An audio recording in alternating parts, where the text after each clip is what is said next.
only gonna do this once. Classic. Lord God, anything attached to me that could be holding me down and keeping me from my ascension.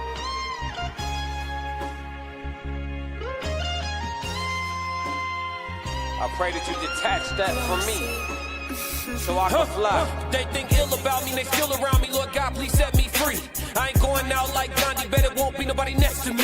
Cause I'm watching the people I'm loving the closest way more than the people I don't. Cause the people that hurt me the most in this life be the people that's locked in my phone. They made a mistake, I gave them some grace. I make a mistake and they won't do the same. People be dishing out what they can't take and they take what they cannot get back to the game. I'm unforgiving cause I'm unforgetting. I harbor resentment, I know what you did. I am not Jesus, it ain't no repentance when I'm on a mission and moving relentless. Been here before, I know the feeling. Think it's forever, the end to be chilling. Mike Jackson, my life is a thriller. Close to midnight, I turn to the villain. Boundaries over sparing your feelings. Sebastian gone, you can cry me a rip. To be great, you gon' have to be different. When you say it, they gotta know that you meant it.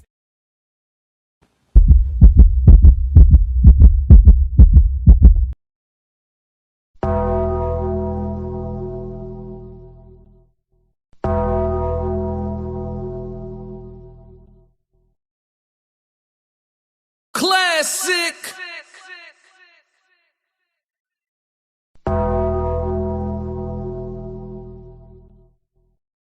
Classic. I'm only gonna do this once.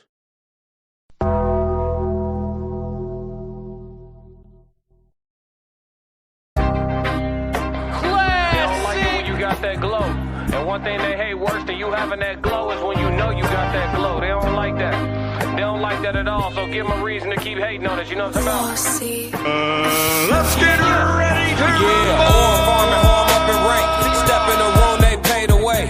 I get treated like a milli tank. Southpaw like I'm really tank. I do things that they really can't. Envious, cause they really ain't. I'ma win any type of way.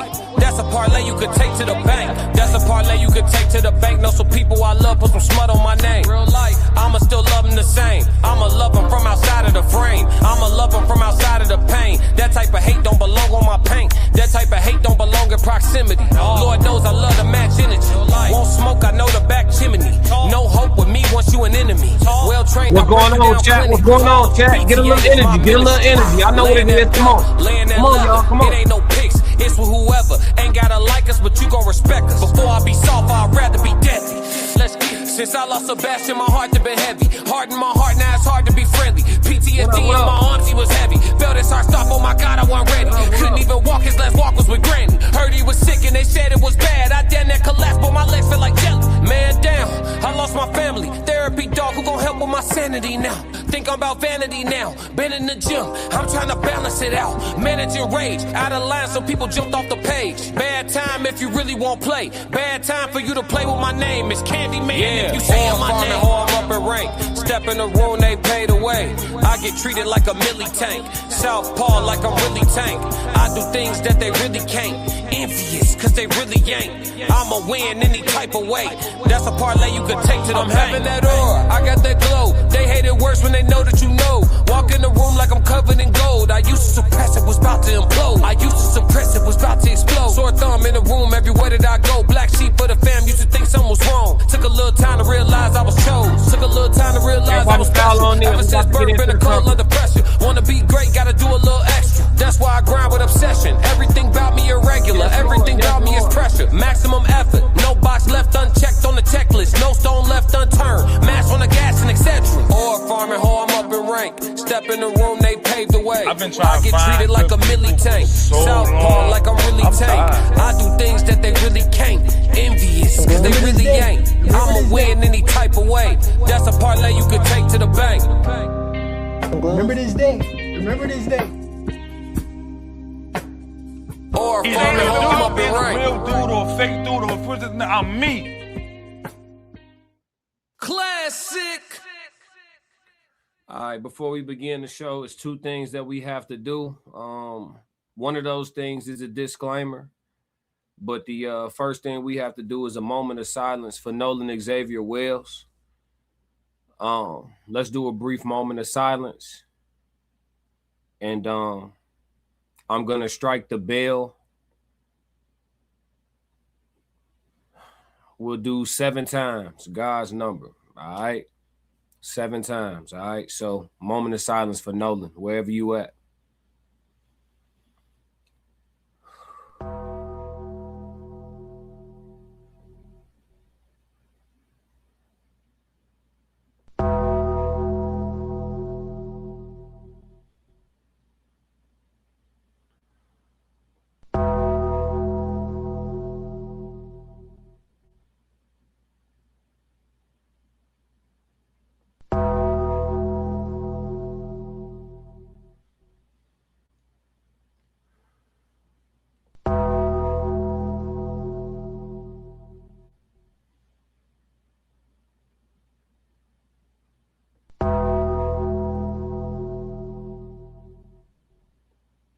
All right, y'all. All right, y'all. What up, chat? What up, chat? We got a quick roll call in the building. Let me give y'all some love. We're going to start off with the super chat in the building. Money. Black Mona said, thank you for covering this. Appreciate you, Black Mona, in the chat, as always. Let's do a quick roll call. Everybody in chat 333. We got a lot of new people filing into the page. You guys are all welcome, and thank you. Welcome to the Classic Codes. Sharon said early, she said, watching. Big Skull in the building. What up, Big Skull? Carolyn or Caroline, I'm not sure which one it is, but hopefully I'm pronouncing it right. One of those ways. Thank you so much for being here. Appreciate you. Miss Chi-Town in the building. Perlin in the building. Miss Washington. You know how I call you, Mariel. Miss Washington in the building. What's going on? For She Who, welcome to the channel. I know I seen you show up a couple of days ago. I appreciate you being back. Welcome to the chat. Welcome to the chat today. Welcome to the this is a different show today. This is the human experience. Ted's backstage getting some things situated. He'll be with us shortly. Roxy in the building. What's going on, Roxy? Not really acting, girl. What's going on? What's going on, Soft Rain? What's going on, Softy 333? Yes, Lord. She said y'all hit the like button on the way in. Bismalee said the visitation should be in progress now. Yeah. So visitation is from 9 to 11. All right. Talks with 2K. What up, 2K? He said top of the top, Brody. What's going on with it, bro? Let's see. Final Kill said continue prayers for the parents of Nolan Xavier Wells. Yeah, so visitation started at 9, so they're about an hour in the visitation now. Visitation ends at 11, and the funeral services are supposed to start shortly thereafter. I know that the Griot is going to be live streaming it, so we'll pop in and out on their coverage of it, but we have to be swift and it has to be periodic. A lot of you guys that are here, you're going to get some of the coverage, but we can't show it just running for copyrights, right? The Griot is doing their coverage, and so we'll work off of their coverage, but we're going to have a conversation. We'll have a call-in portion for those of y'all that want to call in and talk about the situation, give condolences, or whatever the case may be. We'll have that portion of the show as well. We also going to have updates to where we are in the case so far, so we got plenty to go through today. On the live stream. Money in the chat. What's going on with it? We got the 400 gems. Appreciate it, Yvette, with the 400 gems. She said, Eagle. Okay. What's going on with you? This is my first time getting some gems. I don't know how those work. We're going to figure it out. Thank you for the gifts. Thank you very much. Perlin said, good morning, everyone. Tristan said, what up, 333? What up, T? Connecticut salutes Nolan. Today is Nolan's day. Rest in power. Yeah, rest in peace, young brother. Yes, Lord. What up, Chris? Yvette said, you're welcome. Gratitude. Let me go ahead and get my disclaimers out the way so that we can all feel safe and just have our conversations the way they're going to go today. I'm sure we're going to shift gears on emotions quite a bit as we roll and get more information. I know it's a lot of people in visitation, so we don't know how that's going so far. They say there's a lot of people outside the church. They're doing airport style security, metal detectors and such. They said also just watching some of the coverage before I came on live with you guys. Don Lemon was discussing some things. I think he had Jason Lee on. Then he had somebody on the channel right before I came live with y'all, stating that the crowd out there is very, very diverse. It's a very diverse crowd of all ethnicities and creeds of people, which I anticipated. I didn't think it was going to be anything different. But let's get into these disclaimers, y'all, so we can all feel good. Let's see. First one. My regular Classic Codes disclaimer. This live stream is for entertainment and commentary purposes only. All statements made are alleged, opinion-based, and a part of a public discussion. We are content creators reacting to publicly available information, not journalists or legal professionals. Nothing stated should be interpreted as factual claims or assertions of wrongdoing. Viewers' discretion is advised. And also, because we'll be working off of some other people's content while they are streaming, we want to cover this as well. This live stream is presented for the purposes of news reporting, commentary, criticism, education, and public discussion. Any third-party audio, video, images, or other copyrighted material used are included under the fair use provisions of Section 107 of the U.S. Copyright Act. All opinions expressed are my own, are based on publicly available information, or are clearly identified as opinion or speculation, and are not presented as statements of undisputed fact. This statement is not intended to defame, harass, the chat is covering up, or infringe upon the rights of any individual or organization. Viewers are encouraged to review primary sources and draw their own conclusions. All right, so now that we got our disclaimers out the way, we should be good to go. All right, so yeah, man. So far they're doing security. They're letting people in for visitation. I haven't heard anything in regards to media just yet. I have my YouTube on in the background. I haven't heard anything in regards to media just yet saying anything about whether or not there's a closed or open casket. I haven't heard anything in regards to media stating, what the conditions of anything is. I have Don Lemon's chat rolling right now. But I don't see anything crazy. So yeah. So we're gonna, as we get updates, we're gonna keep y'all updated. But until then, I'm gonna go through bringing you guys up to speed on the case, if that's all right. For those of y'all that are not all the way up to speed, let's get caught up real quick. Let's see. All right, here we go. So we're gonna watch a little bit of this to get caught up. And then we'll go to the funeral coverage. Tez Down said, we in here coming through soon. Take your time, brother.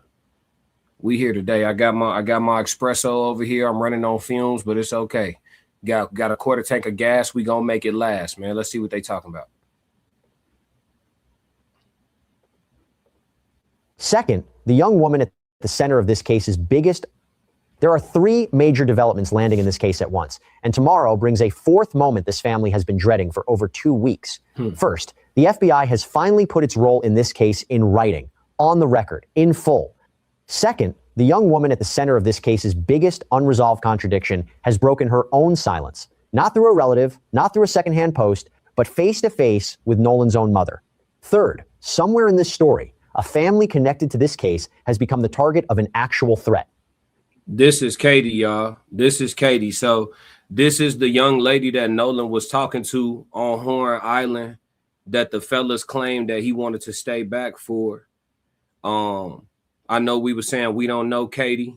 We still don't know Katie. We know what Katie looked like, but we don't know Katie, chat. So she did sit down face to face with Miss Wansley. I've been calling them Mr. and Mrs. Wells. Based on pure assumption, I believe, but apparently their names are Wansley. So I will correct that going forward, and my apologies for having it wrong. Nolan's last name is Wells, but they are the Wansleys. Okay, so Mr. and Mrs. Wansley. Katie sat down face to face with Christine Wansley and had a conversation and provided her with details in regards to exactly, the way this chain of events happened from her perspective. And they just so happen to be completely contradictory to that of the boys. But there's something interesting. Her recounts of what happened and the boys' counts of what happened leave a gap. So let's listen further, and I'll let y'all see what I'm talking about. Serious enough that federal resources are now involved. And fourth, tomorrow, Nolan Wells will be laid to rest. Tonight, before that happens, we're going through everything that's landed in the past few days carefully and separating what's officially confirmed from what's still being reported secondhand. For weeks, the question of exactly why the FBI was involved in this case had only been answered in fragments, a line here, a comment there. This week, the Bureau's Jackson field office released an actual, complete public statement, and it's worth hearing in full. The statement reads that while the FBI has assisted with certain aspects of the investigation using federal tools and partnerships that have proved valuable, the Jackson County Sheriff's Office is leading and will continue to lead this investigation. It describes a trusting, effective partnership between Jackson County and the FBI built over many years of working side by side on complex cases. It says the FBI has been supporting Jackson County from day one in the effort to gather information and find answers for the Wells family and the broader community. See, that's not encouraging, chat. I don't know if y'all picked up what they was laying down, but this is the official statement coming in from the FBI explaining their exact involvement with the situation. So they've stated that they're here investigating some threats made directly to a family associated with the case. So they're here as a cloak of protection for someone, right? They're also being involved in regards to providing resources or tools for forensics and things of that nature, right? And then they said they have a long-lasting working relationship with Jackson County, and Jackson County is still fully in head of the investigation all the way through. So the FBI has not taken over this investigation. The FBI is not intervening to override or any of that nature. So whatever assumed involvement that we had, whether you assume that the FBI was helping with the cover up or whether you assume that the FBI was there to, somehow bring a more fair lens to the situation, this is the FBI explaining exactly what they're doing. And essentially, they're not doing anything, right? They're just simply, I guess, overseeing Jackson County do their thorough investigation, right? So that's what's being explained here. Let's go. And it closes by saying the FBI remains ready to assist further, particularly where federal resources might expand local capacity in the hope of bringing clarity and peace of mind to the people who love Nolan. It's worth pausing on the tone of that statement, because tone matters here as much as content. This isn't a press release announcing a breakthrough or a dramatic escalation. It reads almost like a reassurance, careful, measured, and explicitly designed to lower the temperature around a question that had been generating real anxiety for days. Somebody at that field office clearly understood that federal involvement, left unexplained, was doing more to fuel speculation than to calm it, and chose to address that directly in writing rather than let rumor keep filling the gap. This matters because up until now, a lot of speculation had filled the space where an actual answer should have been. Some of that speculation treated FBI involvement as proof the case had been quietly escalated to something far more serious. Some of it treated the Bureau's presence as evidence of a cover-up in progress, federal agents supposedly stepping in to manage the story rather than investigate it. This statement doesn't support either read. It confirms real, meaningful federal involvement, tools, partnerships, expertise, while explicitly stating Jackson County remains the lead agency, start to finish. It's support, not Jackson County remains the lead agency, start to finish. So for those of you who are watching that didn't have a lot of confidence in the investigation that Jackson County out there in Mississippi will be conducting, that lack of faith should still exist based on this information. The feds have not come in to save the day, quote unquote. Let's see. How old is Katie? Nolan ran from Big Daddy. I saw on video. Okay. Hey, all my mods, get on point, right? It's gonna be a real active day. Y'all know the mods, this is okay. Let him rock, let her rock. But you know what I'm saying? All the mods get on point. Seems like it's gonna be a busy day. So God bless your soul, Nolan, rest, RIP. Yes, Lord. Timothy said the FBI likely will not override the local authorities. The head of the FBI is Kash Patel, who is our skin color, but he Indian, not FBA. Okay, I hear that. Yvette said, it sounds as though they are there for the judge who has centered herself and is protecting her son and the so-called friends of Nolan. Interesting. Not Brittany said, they're there to help the officials in office maintain position.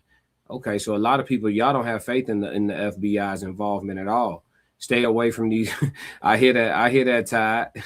I hear that. Hey, listen, y'all speak freely in the chat. Just, no disrespect, right? My mods, they get a little trigger happy anyway. They give out heavy timeouts, and on some days they don't even do timeouts. They do straight blocks. So, just be respectful with your take, regardless of what side of things you on. Let's go. Man, That distinction is worth holding on to every time this case gets discussed going forward. It's also worth thinking about why this kind of clarification took this long to arrive. Federal agencies are often reluctant to comment publicly on active investigations at all, and the fact that the FBI chose to break that pattern here, issuing a full, on-record statement rather than simply declining comment, suggests they recognized how much damage the ambiguity itself was doing. Silence, in a case already this saturated with speculation, doesn't Hey, for those of y'all that didn't check out my spirit guides or talking video, I put it out in short form last night. A lot of people have watched it so far. It's been moving around. But there was a spiritual medium that said that she channeled Nolan. And then there's a couple mediums that have been doing tarot cards and different things like that, right? So this is for the people that are spiritual. But one of the mediums pointed out that in all the photographs of Nolan in a group with his Caucasian populated friend group, he's always centered somehow or surrounded or enclosed somehow. And this person stated that Nolan had been captured a long time ago and he didn't know that he was captured. And that this had been something that was always planned. You know what I'm saying? And then this is one of many photos that show Nolan, even the photo on the boat. There's two guys on his one side. There's one guy on his other side. He's kind of centered. In this photo, again, two guys on one side, a bunch of guys on the other side, but he's never on the outside of the photo, like leaning in or whatever. He's always enclosed. And this medium was saying that he had been captured a long time ago. And he had no idea, that they had isolated him. Which is interesting because Javon, when he spoke to TMZ the first time, because Javon actually spoke to TMZ twice, we'll get to that today too. The funeral doesn't start until 11, so we have some time here.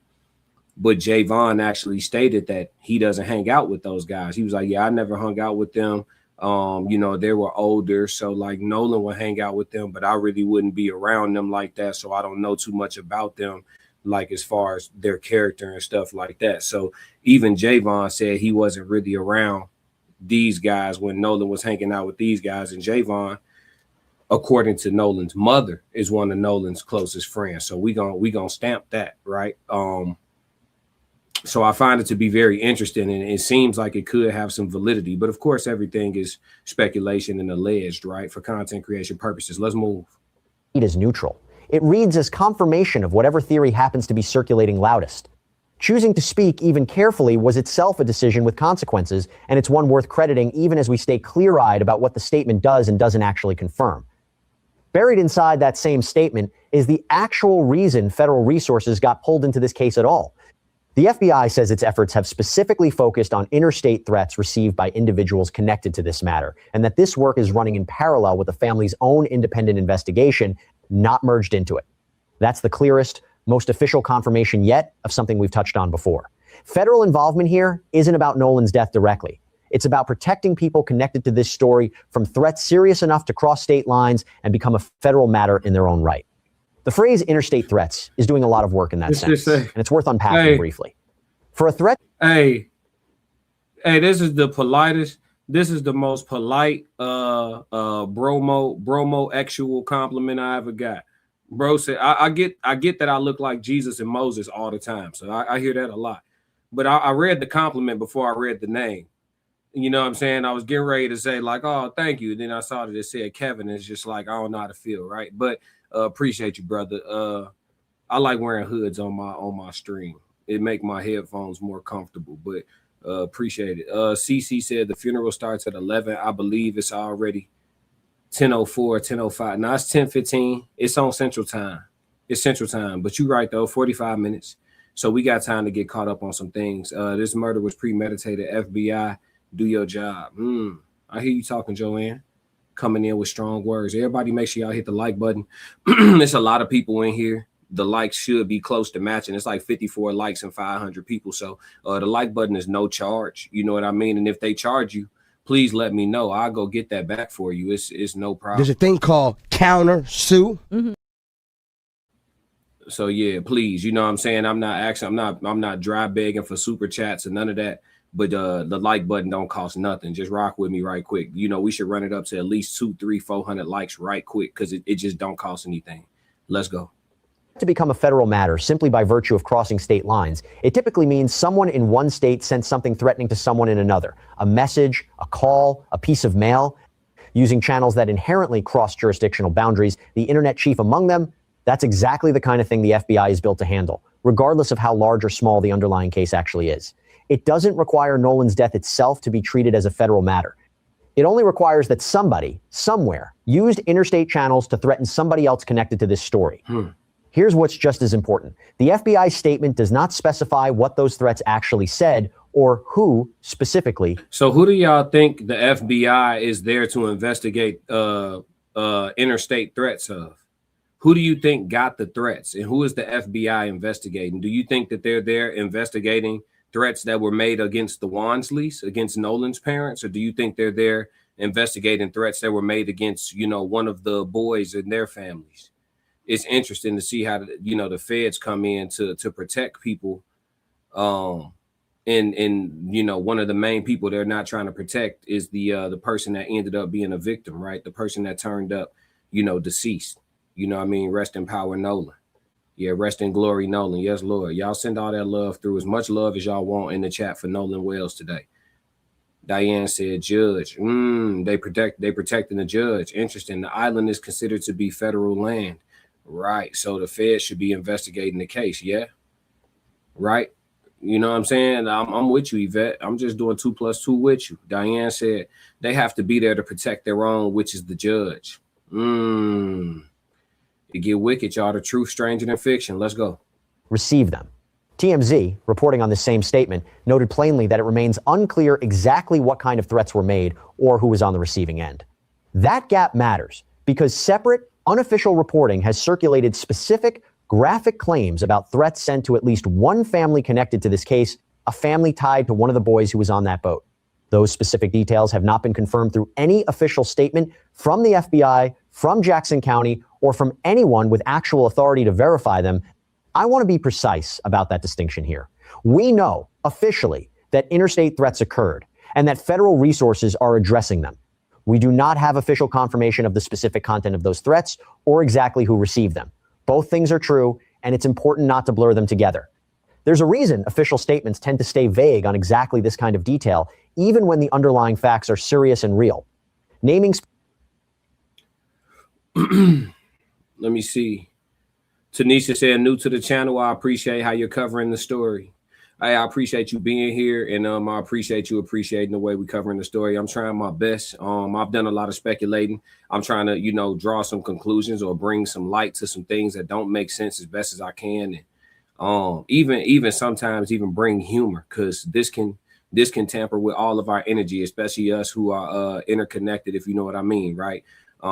So I try to even bring some humor. You know, sometimes we got to laugh to keep from crying and all that. So yeah, I've been trying to be balanced about everything and just keep his name alive, if nothing else, at the bare minimum. So I appreciate the gratitude. Tide, you going hard in the chat. Let's see. MTR said the truth will come out. Yeah, we here for it. We gonna be here every day tapping on the truth's door until we get an answer. For sure. I'm with you. Renee said one of the boys might be related to the judge. The judge is actually one of the boys' stepmother. I said it right. James said, sending my condolences to Nolan and his family. Sad day today. Absolutely. Keisha, we must demand Ben Crump release his autopsy. Never let Ben walk away without releasing it. Oh, he gonna release it for sure. But I definitely think they should wait until the state release theirs. The state has to release theirs. I think they should wait. You know what I'm saying? They don't have to release it to the public either. They could just present the autopsy to the grand jury and keep it funky, and then let it come out in court when them charges get filed. You know what I'm saying? But I wouldn't release it to the public until Mississippi released theirs. Because if you release yours to the public, then Mississippi can go back and doctor theirs and then paint a story around it. Nah, put yours out. Tell us what you did and didn't find, and then we're going to put out the whole thing. And we're going to let you know what really was going on. And then we can see the corruption right there. Then we can go ahead and elevate this up, get this up out of Mississippi and take it on to some Supreme Court areas. That's where it really need to go. It need to get up out of Mississippi and go Supreme Court. You hear me, chat? We gotta, this thing needs to be escalated. You understand me? Janelle said, I have no faith in the system. Enough is enough. Tired of cover-ups. Justice for Nolan. Yes, Lord. They're here to protect the families who are involved. R.I.P. Nolan Wells. Nasty, nasty. I'm a big fan of Nolan Wells. Listen, man. We found out about him in the wrong way. I wasn't even on to the young brother. He was glowing, though. He was glowing, man. Lisa said, any threats against one of those boat friends can flip sympathy towards and attention away. A playbook scheme. Yeah. Do something wrong, then play victim. Nasty work. Teresa said, God bless your family. God got you and family. They all will have to answer for this terrible crime. This is a black space. Oh, yeah. Hey, listen. It's bliggity black, brother. Hey, listen. I haven't stopped you from saying nothing yet. Some of your stuff that you saying I ain't gonna put on the screen, though. Just, for my monetization. But I hear you, though. House of Queens said, why are we unalive just because of our skin color? Father God, please heal the hatred in some people's hearts. Nah, man. Nah, hey, listen. House of Queens, I appreciate you being here. But listen, ma'am, I'm going to be real with you. There are natural-born enemies in nature. They are just natural-born enemies in nature. Some of this stuff is part of God's design. Lions and hyenas, they just into it. It is what it is. They into it like Crips, Bloods, BDs, and GDs. They into it. It's natural. Lions and hyenas are in the same habitat by nature, and they fighting for the same resources by nature, and they into it by nature. Sometimes you just got natural-born enemies. We just been losing a one-way war. That's what it is, though. But I appreciate your prayer, though. But praying it off of them people, that ain't really. We tried that. You know what I'm saying? We tried that. I ain't gonna hold you. Bullfrog. Let's see. What up? Diane said, I'm wondering if there is a temple around where his body has been. The Grand Master has to see the sacrifice in order to raise a person higher level. Yeah, I'm glad you tapped in. I'm gonna just read your comment. That way I ain't gotta bring it up so they don't know if I know or not. Let's see. Recipes Nolan Wells would be missed by your family, especially your mother. Yep. Non-blacks go somewhere. Why you sending people off my page, gang? Bella said exactly, classic codes. I would rather wait until Mississippi put theirs out first. Yeah, I think that's the smart play. I think Ben know what's happening. Keisha said BAN ain't never gonna release his autopsy. Oh, Ben ain't never gonna release his autopsy because it won't support his narrative. You think so? You think so? I'm praying for the family. May God continue to comfort them. Yes, Lord. Hey, y'all, the chat's getting heavy, so we're gonna go super chat guaranteed. That way, we can, and it ain't got no minimum or nothing. Y'all do $1.99 super chat guarantee. I'm still gonna read y'all chats, but I may not get to every last one of them. You understand what I'm saying? So if you got something you really absolutely want me to see, go and put something on it. Let's see. Ann said the state can change their information. If they hear Crump's autopsy, the state autopsy needs to come out first. Hold on, Crump. Yeah, I think Crump know that too. I think I got faith in being Crump. I know a lot of people had negative things to say about being Crump, but I don't get it. Like I seen people was like, oh, being just be about money. I don't know any attorneys that's not about their money. I think that's literally what it is. Like, you think they went to all that law school and passed the bar and did all that not to get no money? I think every single attorney is about their bread. I never heard, like, I don't get it. I don't understand the narrative, but maybe y'all know something I don't know. James said, they said she did a lot of cover up in the different cases. Yeah, I heard that too. Angie said, praying fervently for Nolan's family and genuine friends for comfort, for their heavy hearts and justice, and that justice will prevail so they can all grieve properly and Nolan can rest peacefully. Yeah. Hatred is a taught lesson. Kids don't hate unless their parents teach it to them and allow it to grow. Oh, for sure. For sure. Open or closed casket. We don't know yet. I've been trying to tap in on some different platforms to see if anybody got the information before I do. I know that the Griot is going to be streaming it live, but they pushed a live stream back to 11, which is when the funeral service starts. 11 o'clock Central Time, that is. So in about 34 minutes is when it's supposed to start. We'll be showing you flashes of it because we don't want no copyright issues. We'll show you flashes of it and we'll give our commentary. I know that Al Sharpton is supposed to be officiating, and I know that Ben Crump is supposed to be doing a call to justice.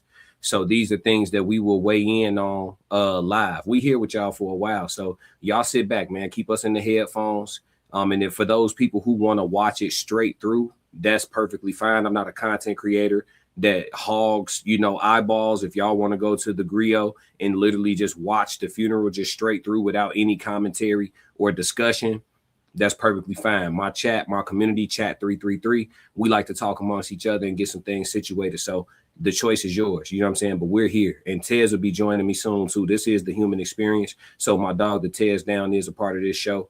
He'll be on screen soon enough. He's just getting some things situated. It's a high pressure day. You know what I'm saying? We both have been intensely covering this Nolan Xavier Wells situation. And if you don't know how to move and transmute your energy and things like that, stuff like this can get real heavy on you. You know what I'm saying? I'm a person who meditates. I do yoga. You know what I'm saying? I breathe. I do my breathing. And, so I just try to stay tapped in and not let it impact me too crazy, because the people need somebody to be right here doing this. So Flip, what up? 333-999. You know what it is. Let's see. Todd, that's dumb. You clearly saying anything. Why Crump never mentioned bruises on Nolan? Why would he though? Spiral, why would he mention that? Why would he let the other people know exactly what's going on? Why would he let them know what we know if they trying to do a cover up? You don't want to get them the lowdown so they could put a little story together about it. You don't want to do that. You don't want to do that. You don't want to show your hand. So that's how I see it anyway. Joanne said Mississippi needs to release their autopsy. Ben Crump don't need to release Nolan's autopsy. We could wait on it. Yep. I mean, hey, at the end of the day, if we find out if this casket was closed or open, we might not need no autopsy to know what's really happening. Let me see if Don Lemon talking about something. Hold on, chat. I got Don somewhere here. Let me see.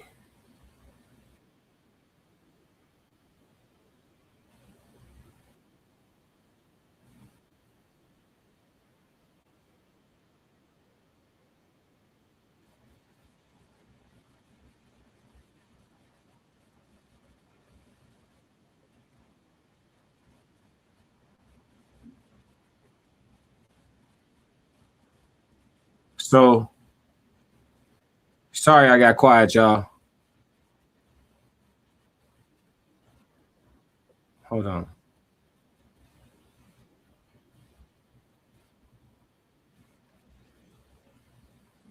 Yeah, I'm not. Hold on. What is he saying?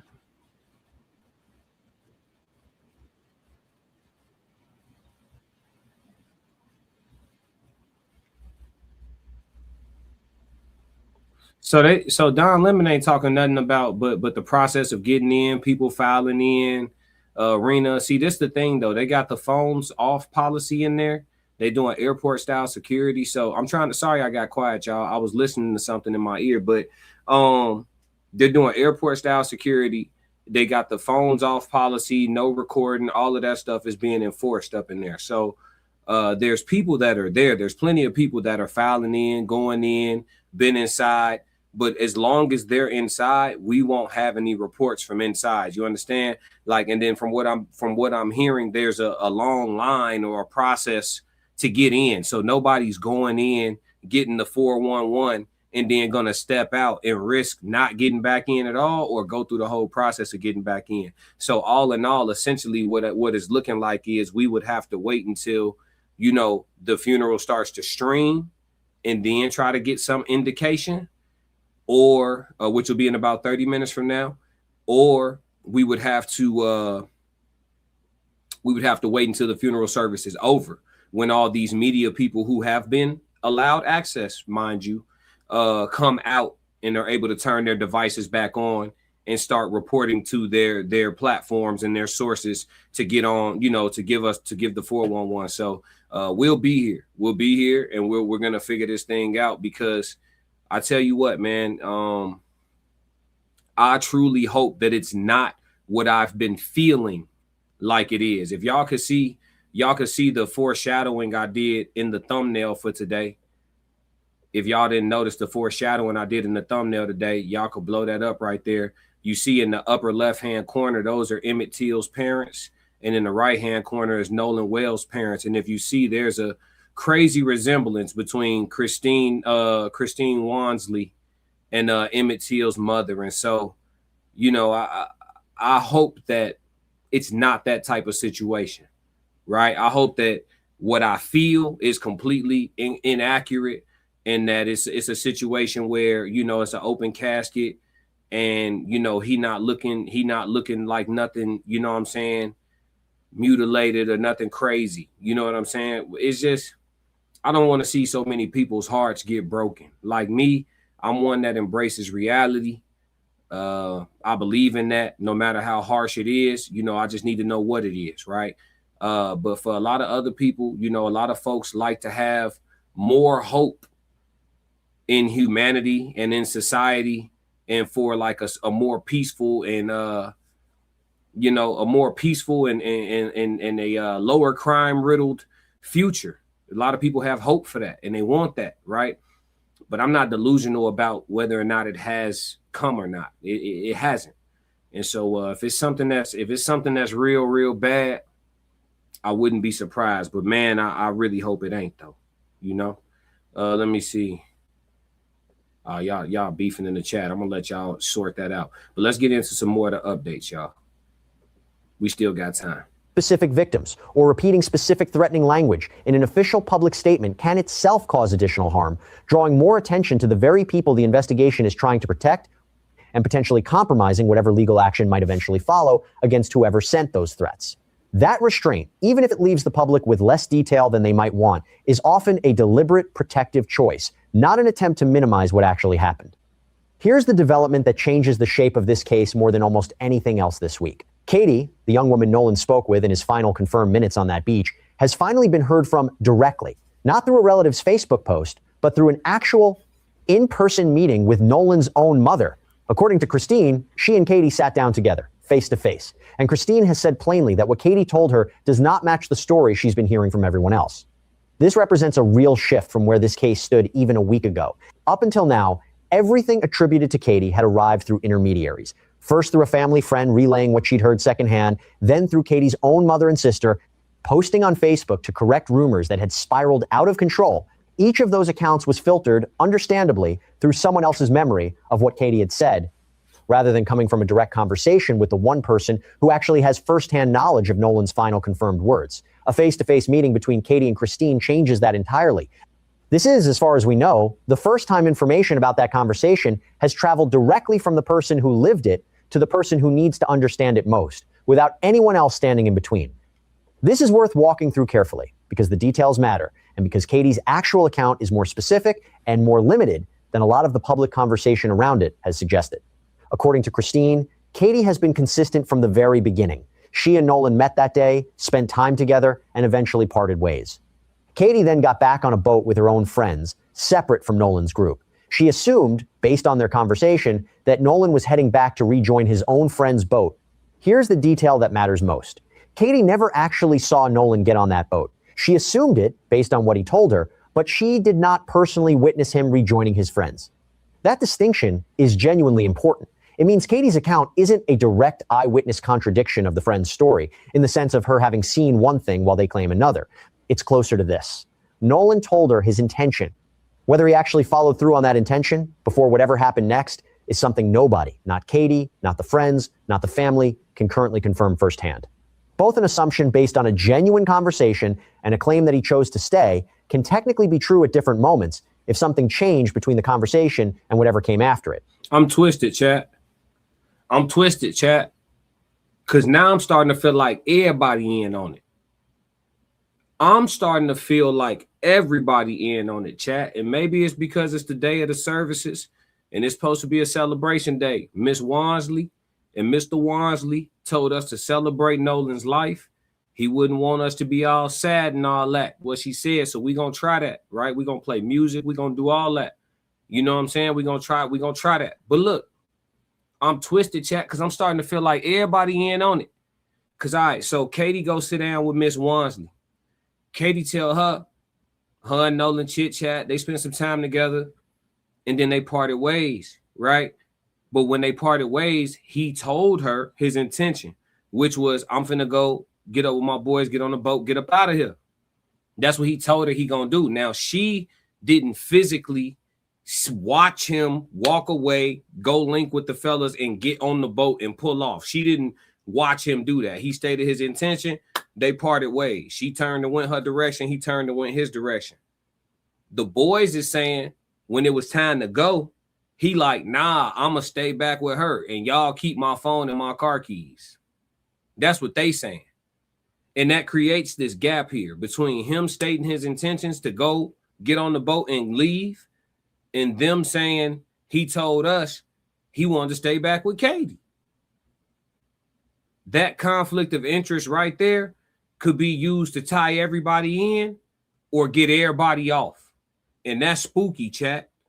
That's spooky, chat. Somebody that went to law school finna have to earn their bread, chat. Somebody that went to law school finna have to earn their bread.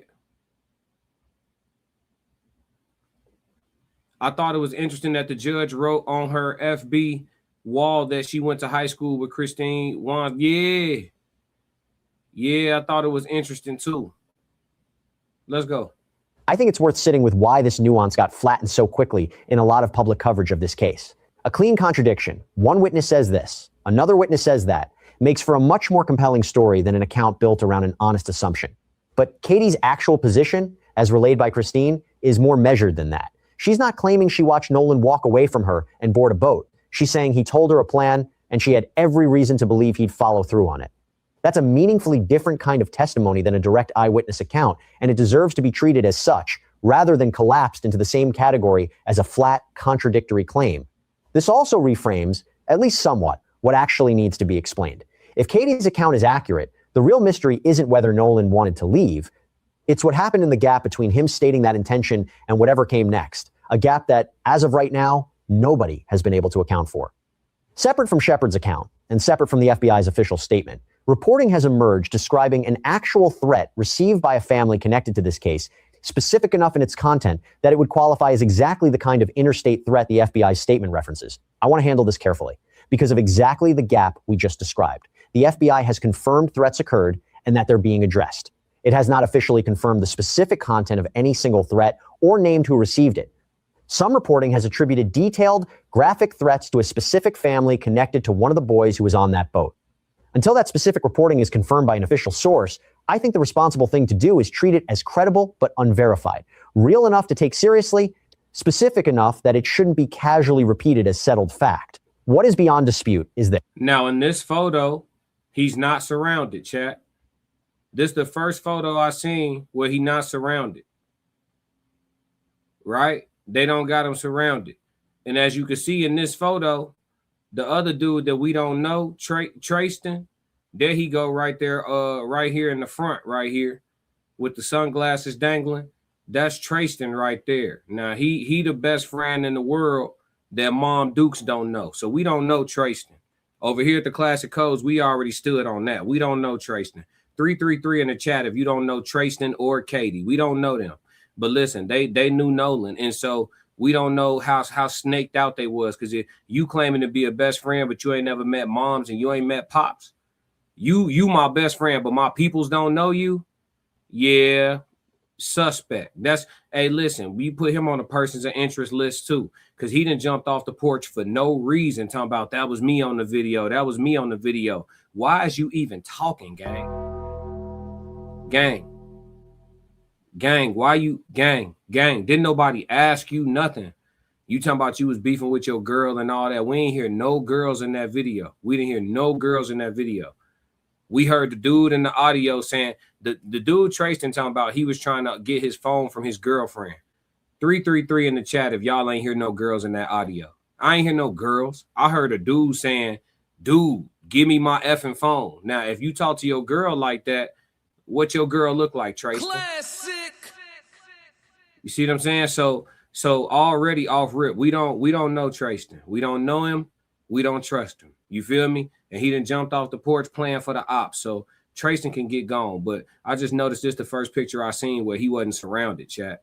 That's kind of crazy. What y'all talking about in the chat, man? Black said 3-3. Yeah, y'all dumping them threes in the chat. Yeah, we don't know them. We don't know them. Yeah, we at all. You understand me? Who is that? Yeah. James said, but the story is fishy on his friend's part, talking about hold my keys in my phone. Yeah, like how he didn't want his, like, even if y'all had his phone, there's no way he didn't want his phone. So you definitely kept his phone from him. That's a problem, right? I don't think so. I think Nolan had his phone on him when whatever happened to him happened to him.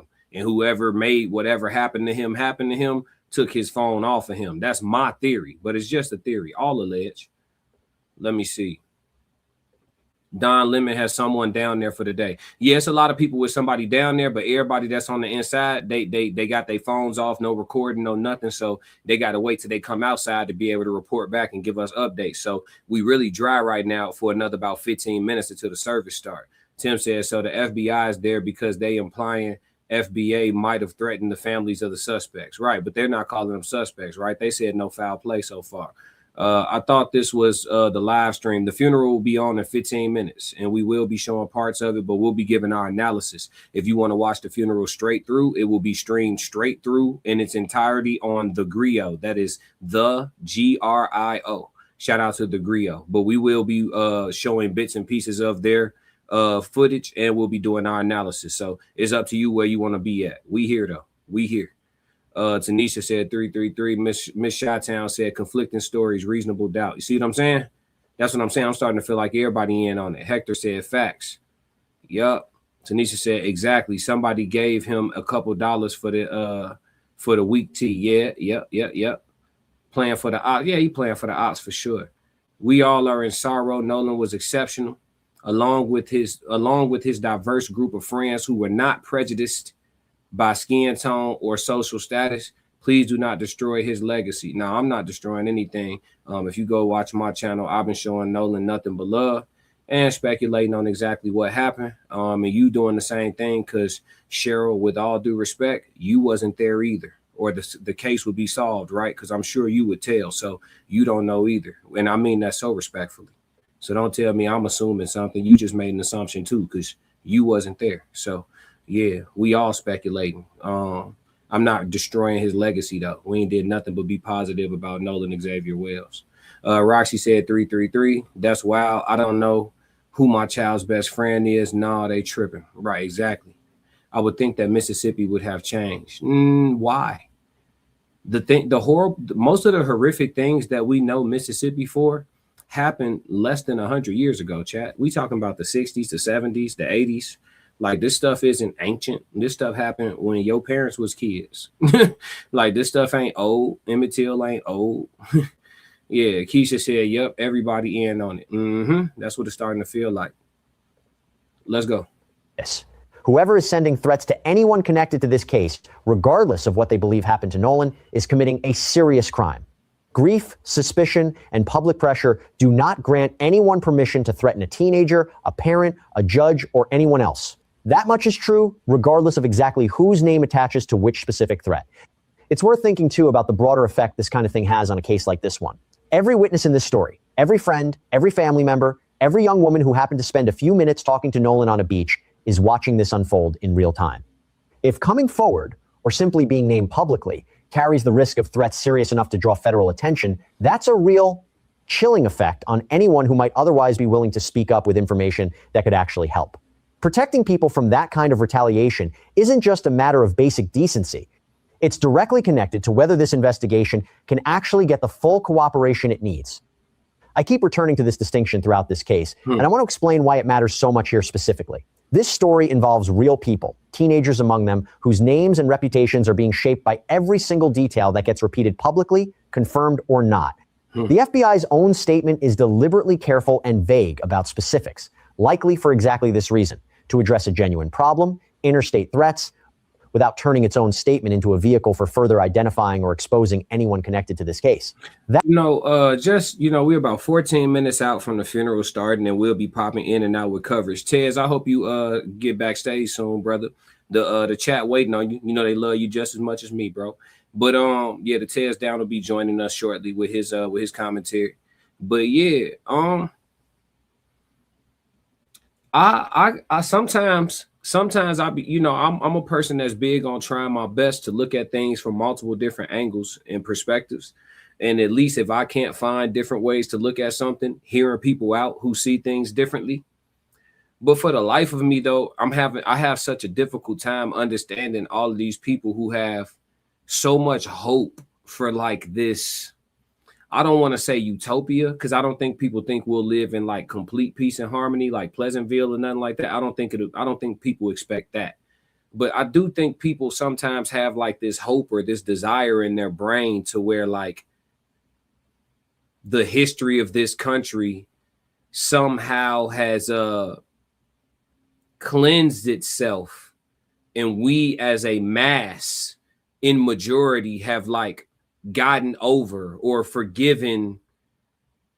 I can't even say forgiven one another because it's like so one-sided, but like this idea that we are like so past the actual foundational principles of what this country was founded on. Like people who think that we're just beyond it, and like, I can't believe stuff like this is still happening. It confuses me. I try to make sense of it by blaming the public school system, allegedly, you know what I'm saying? Because they teach history very poorly, right? It's inaccurate, it's vague, it's slanted. All types of things is wrong with it, in my opinion. So I try to blame it on that. But then it's like, no, because once you're a grown adult, like, first off, you don't have to stop learning. Secondly, library cards been free the whole time. And third, it's like, you never stop for a second and be like, what they told us don't make complete sense. I want to like look into like the actual real deep rooted truths of like what has gone on here. It just baffles me a little bit, y'all. Like when people still be like surprised that stuff like this is occurring in freaking, boom, boom, boom, boom, poo country towns and shit. Like, no disrespect to Mississippi, but kind of. You know what I'm saying? Like, because I got family in Mississippi and they cool, but it's like, bruh, I don't know how we still shocked. And I think that if we were just less naive and less forgiving, less gracious, less merciful, I think it would make us sharper, more aware, more cautious, appropriately so, though. But for some reason, we just want to like, I don't know, be optimistic about kicking it and trying to be friends with and procreate with and kumbaya with real life savages, like historically known savages. It's interesting to me, y'all. I just had to get that off my chest. Let's go. That restraint is worth matching in how we cover this too. There's a broader principle at work here, April? One worth naming directly. In cases that generate this much public attention, the temptation to fill every gap with the most specific, most dramatic version of events available is constant. A vague official statement about threats becomes, in less careful hands, a detailed account naming a specific victim and quoting specific violent language, whether or not that account has actually been verified. That kind of embellishment doesn't just risk being wrong, it risks compounding the exact harm the original threats were meant to cause by keeping a family's name and their fear circulating. McKinnon said this country isn't past shit. At most, they found it to be more profitable to appear progressive, but even that is done half-heartedly, and the truth is still surface level. McKinnon, man, you cooking, brother. You cooking, brother. Classic. Absolutely cooking. McKinnon, you showed up late, but you came off the bench shooting like prime J.R. Smith. He said all of this shit is still here. Absolutely. Absolutely. And the fact that they stopped teaching us our history is so they can keep working us over. Keisha said the key to this entire case is the Ben Crump autopsy. I agree. But I think it's more than that, though, Keisha. I ain't gonna lie to you. I think that the Ben Crump call center has been booming. I ain't gonna lie to you. I think the call center been booming. I think they got way more information than just the autopsy. I'm telling you, the people that have been talking loud, they working with the ops. The people that have been talking quiet, they've been calling that Ben Crump line. And when they present that evidence to the grand jury, I think it's going to be absolutely overwhelming. Absolutely overwhelming. I ain't going to lie to you. This is just my prediction, though. All speculation for sure. Make sure y'all hit the like button. We only got 191 likes, but it's over 1,000 people in here. The like button is absolutely no charge. I'm not in here dry begging for super chats, and I'm reading damn near, as many comments as I can. All I ask for is the free stuff, the like, the subscribe, and the share. All the stuff that costs absolutely nothing. Turn the likes up. It's 888 people, 888. No surprise with me, numerology heavy, but it's 888 people in the horizontal version of this live stream right now. We should try to get to at least 600 likes, and I'm just giving grace for people that's on the road driving and they aren't hands free right now. But for everybody that can tap their screen, please do so. I appreciate y'all. Jazz, what's going on, Jazz? Oh yeah, my people in the building. Hey. For the people that's new here, in case y'all ain't know, this Chicago, nigga. Yeah. Yeah, I think y'all can tell from the accent though. Yeah. So once the information come out, it's gonna make the town go crazy because lies were told big time. Listen, the truth might already be out inside that church. We can't talk to nobody that's in the church right now. That's really the key. Because if the visitation from 9 to 11 was completely open casket or something like that, and something happened to have, and I'm not wishing this, I really wish the opposite. But if he's dismembered or mutilated or whatever, and it's an open casket situation, parallel to Emmett Till or something like that, we're not gonna find out until people who went in start coming out. You know what I mean? So, and the way they talking about the security being set up and all of that and private section for the friends and family, I think it's a very controlled environment right now. So everything that we're supposed to hear, I think it'll flood in at one time. And that'll probably be a couple hours from now because the service begins in 7 minutes. So, but yes, we may find out a whole bunch of information today, but it remains to be seen. But if we don't, the autopsy definitely is next. So I'm with you for sure. Hector said, what's up? What's going on? McKinnon said, I can't stand the excuses of we don't have enough people to respond to all these inquiries. But if I had been a white kid killed, or if it had been a white kid killed by black kids, they would have pooled resources. I agree. Jazz put the fire emoji. Yes, Lord. Swagger said, right. Yes, Lord. Let me see. Omari, what up, Big O? He said, yeah, I got a feeling it's going to be a bigger case than just Nolan. Yeah, man, I hope I'm wrong though. I hope you wrong. I hope I'm wrong. I really hope they ain't do nothing crazy to my mans, man. I really do. But man, listen, whatever is already done, it's already done, and we just gotta see. Lisa said, my first time here and just subscribe. I appreciate you, Lisa. Stick around. We have a lot of fun on this channel as well. This is a very serious thing, but we do have a lot of fun on this channel. A lot of fun, a lot of great conversation. McKenna said, hell, even everyday white citizens would have volunteered to help the police answer calls had the kid been white. Complete bullshit that they have done, that they don't have resources. Yeah. McKenna, I mean, shit, like you said, you know what it is. Renee said, will you be going live too? Yeah, I'm not. So I'll be showing moments of the live stream of the actual service, but I have to go in and out for copyright. So I got to give y'all my analysis. And in the meantime, in between time, that gives me an opportunity to read y'all comments as well. And we can all have a discussion here. So this is going to be more interactive than you just watching it on Grio. But if you just want to watch it flat out, you can go to the Grio, GRIO, and they are streaming it straight through. So shout out to the Grio. But again, I can't just flat out play it straight through. It's just fair use rights and things like that. And I try to be as respectful as I can to all the other content creators. Deborah said Nolan Wells 27. What made you put that? Deborah, what made you put 27 right there? That's interesting. I'll put some $1,000 dressing on. What you talking about, gang? Hey, somebody, give Jay a little time out, man. Tweaking. Let me see. Nobody saw him drown. So how can you say that the last saw him Oh no, big BS. Yeah, we already know it don't make no sense. I'm with you. Renee said, awesome. Bella said, McKinnon cooking. Absolutely. We do, Lisa. I'm going to give Classic hell on another topic, but today we are purely aligned, but he'll catch smoke later. Oh, you already know. It's tug of war with us. Push, pull. Crystal said, I feel like this situation was a 250-year celebration. For them, it was planned out. The red necklace meant blood. They not slick. They killed that young man. Everything alleged for content creation purposes and entertainment. I hear you, though. I'm just reading y'all comments. I just want to see how everybody feel, man. I just want to see how everybody feel. Tez, where you at, my boy? The people waiting on you. Dean said, Tez probably trying to get his spirit together. I ain't mad at you. Hey, Tez, take your time, gang.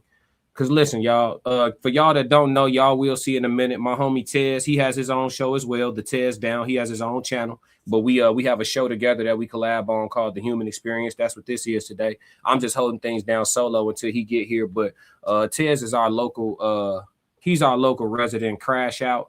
I've been trying to be cool about everything, but Tez, he's not the same. Natural born crash dummy. And he go crash out. He go crash out. Yeah, so he probably getting his spirit together. It's a lot. It's a lot. God says, vengeance is mine. I will repay. We gonna see. Isn't Nolan's birthday next month? He was 18/9. Was it now or never? Jazz said exactly. It's deeper than what they want us to believe. All the truth definitely stranger than fiction. We'll be taking call-ins later on too. We're gonna let this, we're gonna get into things a little bit, and then we'll be taking call-ins later on as well. So yeah, chat. For those of y'all that's here for the long ride, I know a lot of people at work right now too probably got me on the headphones or whatever the case may be, but we will be taking some call-ins too. So I think Keisha just fired up her live too. But I don't think she boots on the ground either. So she probably getting her resources from somewhere as well. Let me see. Hector said, don't never let this go until we get justice. Now I'm locked in. I'm locked in. I'm here. I'm here. I told y'all I'm here. It's a duty at this point, right? So we're gonna stay tapped in. We're gonna stay tapped in and see what's going on. Let me see. For sure. I got you, Tez. I see the message. You good. Another time, calm down, Skippy. Who? With the F, you ain't gonna be. Hey, I'm telling you right now, chill when Tez get on screen with all that calm down. I'm telling you right now, bro, don't be playing. The FBI has proven in recent years to descent only to Trump's connected rich folks. Interesting. Prayers to the Wells family. Yep. I'm just scrolling the chat. I can't get to them all. Oh, yeah. Here go. Okay. Red Scholar, what up? 333. April, what up? She said they do have more. Who? Oh, yeah. I think, yeah. You talking about more information? Yeah, Ben Crump and them got some info. They got some info. Nolan's mom and dad know a lot more than they're able to tell us right now. Hence the fact, I don't know if any of y'all noticed. Tell me in the chat right now. I know it's a little bit of delay from what y'all hearing me say. And, when y'all hearing it, it's like a 30-second delay or a little bit less. But tell me, G. Have y'all noticed that Elmer stopped talking? Elmer stopped talking. The last time I heard Elmer Wansley speak, Nolan's father, the last time I heard him speak was at the press conference when they had just got Nolan's body sent out because there was a little bit of delay because of weather, right? And they had just got his body sent out to Washington for the autopsy. That's the last time I heard him talk, was when we know they didn't have any autopsy results. Since then, every time they've popped back up, he has just been sitting there. Bro ain't said a word. I've been following this thing close. I'm talking about close. I feel like me and Nolan first cousins. I ain't gonna lie to you about it. But he has gone mute. You understand? I don't know if anybody else noticed that or not. Elmer been stopped talking. Yeah. Like, did anybody else peep game? Or was y'all not?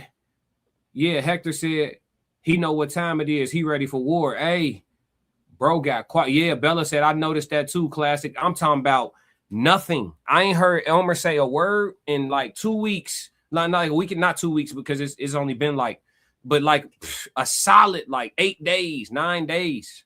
Elmer through talking. I ain't seen nothing about him saying nothing on socials. I ain't heard him say nothing in none of these meetings, press conferences, nothing. He just be sitting behind his wife, low key, kind of like looking at the floor. You feel me? And I don't know I don't have any idea what that range of emotions is. I don't even know what's going. You know what I'm saying? It's got to be a lot running through his head. Do I crash? Do I get? You know what I'm saying? Man, I can't even. I can't even fathom.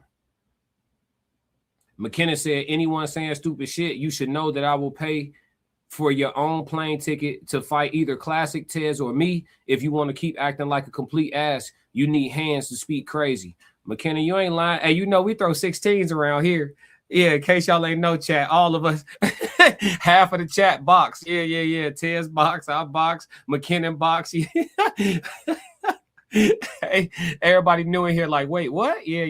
McKinnon ain't lying. He on that today. I see you tapped in emotionally to the situation too, McKinnon. I'm gonna let you get your shit off, bro. Talk. Hey, speak your piece. Roxy said, everyone, please make sure you address who you talking to. Yeah, in the chat. Yeah, if y'all talking to somebody specific, make sure you at them so that I know it's not towards me.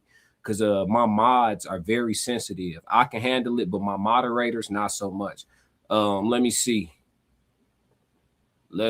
Swagger said, yeah. So y'all did notice. Miss Chi-Town said, working, but here for the long haul, waiting on Tez. He definitely doesn't play. Yeah, he's here. He handling some business right now. He just sent me a message in the back chat. He here for sure. Keisha said, yeah, the parents are waiting on the Ben Crump autopsy. I think they have it already. That's what I'm saying. Soft Rain said, y'all hit the like button. Yes, Lord, please do. Let me see where we at on likes. So we got 305 likes and 1,000 people. That's no bueno. Likes are free. Love is free. For Nolan. And you know what I'm saying? Like, it's free. Just hit the button. It's free. Push the button. Yeah, Michelle said a quiet black man is a serious thing. Yeah, my man went silent. Yes, ready for war. Yeah. When you have smarts, you don't want to talk being stronger for his wife. I think he is not talking because it's just too heavy on him. Even the mother said she have to be there for her husband and for the other children. I mean, they got to be there for each other. In a time like this, they both lost a son. But you got to understand, for a father though, it got to feel different because it's like, I ain't, something hitting him like I ain't protect my boy. You know what I'm saying? Or I couldn't protect. There was nothing I wouldn't. You know what I mean? It got to feel different. The range, like I said, the range of emotions that he's circulating through or feeling all at once, kind of, it got to be crazy. It got to be crazy. You know what I'm saying? Just feeling like you feeling helpless. Like I couldn't do nothing. Yeah, it's got to, you know what I mean? So we praying for the family for sure. We sending positive frequencies their way. And it ain't, that's something you just, for them, that's something you just live with for the rest of forever. You know what I mean? They say time heals all wounds. I disagree. I think time heals small wounds. Time heals some wounds, but some stuff you just, some of them cuts, they just leave a big ass scar, gang. It just is what it is. You know what I mean? And we just got to rock out. But man, let me see. Let's see. He said he's scarred. Yep. Brenda said, my condolences. He ready. Be cool with everyone. F with no one. That might be that thing. Renee said prayers for Nolan family, friends of the family, and all the victims who died so tragically. Losing loved ones is painful. I've been there. Yeah. Hey, Jane, what up? Miss Chi-Town said grief does that classic that range from sad, mad, or much more. Yeah. Rage, all type of stuff. He's a father ready for war. Yeah, hey, listen, my man went silent. Completely silent. Yeah, daughter, she put the gloves on. Yeah. We don't be playing. Hey, we don't be playing. We don't be playing. Elmer is locking down his natural instinct. Hey, listen. You got to tame that monster, because even right now, even if he did want to, and this all, all just a conversation, but even if he did want to play like that, he would have to wait. You know what I'm saying? Feds running around, putting a veil of protection on people and all type of stuff. He wouldn't be able to bust no move right now. No way. So, I mean, he's got to, you know what I mean? He got to tame the dragon. Too Tight, what up? He said, hey, classic. Elmer is on deck with the Black Panthers. Watch him. Hey, listen. They said Mississippi got some serious black folks out there that's ready to get it back for Rosewood. I mean, get it back for the Mississippi burning. So we'll see if they do some sliding. I ain't inciting nothing, though. That's not my MO. Timothy Taylor said Al Sharpton only there to use this tragedy to get black people motivated to vote heavy for the Democrat Party in November. I guarantee his eulogy become political. We're going to see in a second. It's 11:06. Let me see if the griot got shit rocking yet. Let's see, y'all. I'm about to tap in right now and see where we at. Let's see if the griot live stream started. The griot. I said the griot. My fault, y'all. That's Chicago. Where we at? It says video not available. Hold on. Do I got to subscribe to see it, or what's the situation?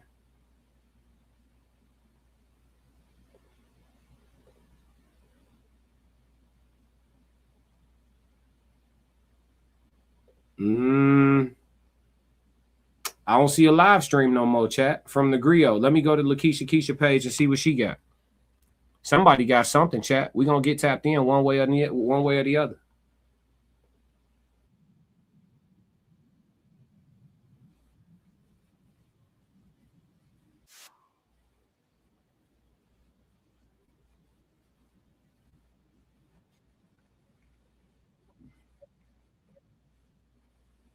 So Lakeisha somehow has it. Let me go to the griot's website.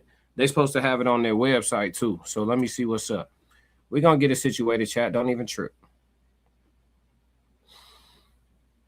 Un momento.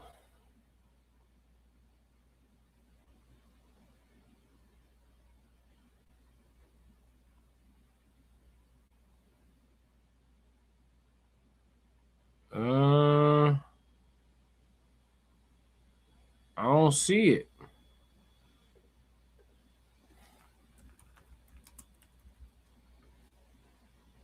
Hold on, chat. Let's see what we got. Nolan Wells. We might have to go through Lakeisha Keisha.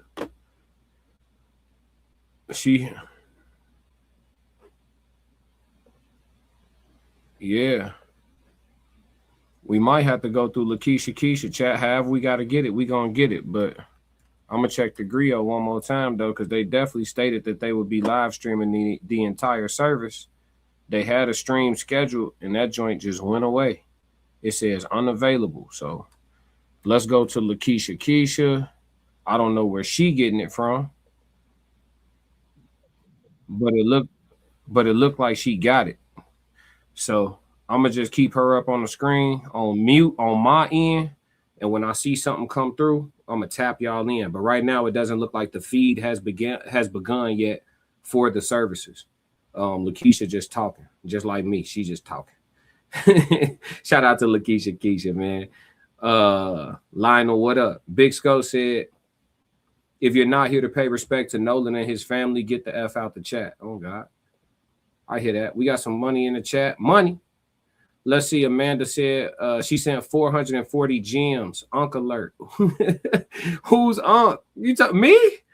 I'm an Unk, folk. That's correct. I got a nephew. You right. Shit, I'm somebody uncle for sure. Shout out Big Cam. I'm going to state for that track and field. And then we going D1 with it.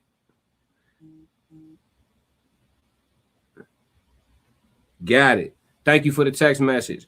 South Rain in the backdrop doing the work. She said we got it. It's on the Black Star Network. I'm gonna give out the information. You know, I ain't gatekeeping nothing. It's on the Black Star Network. So we're gonna find it. We're gonna find it and run it.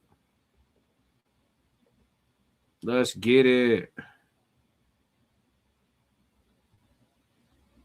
Let me see. Do I need a subscription or something for this?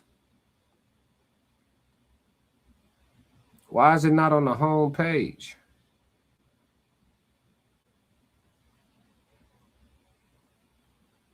I don't see it though.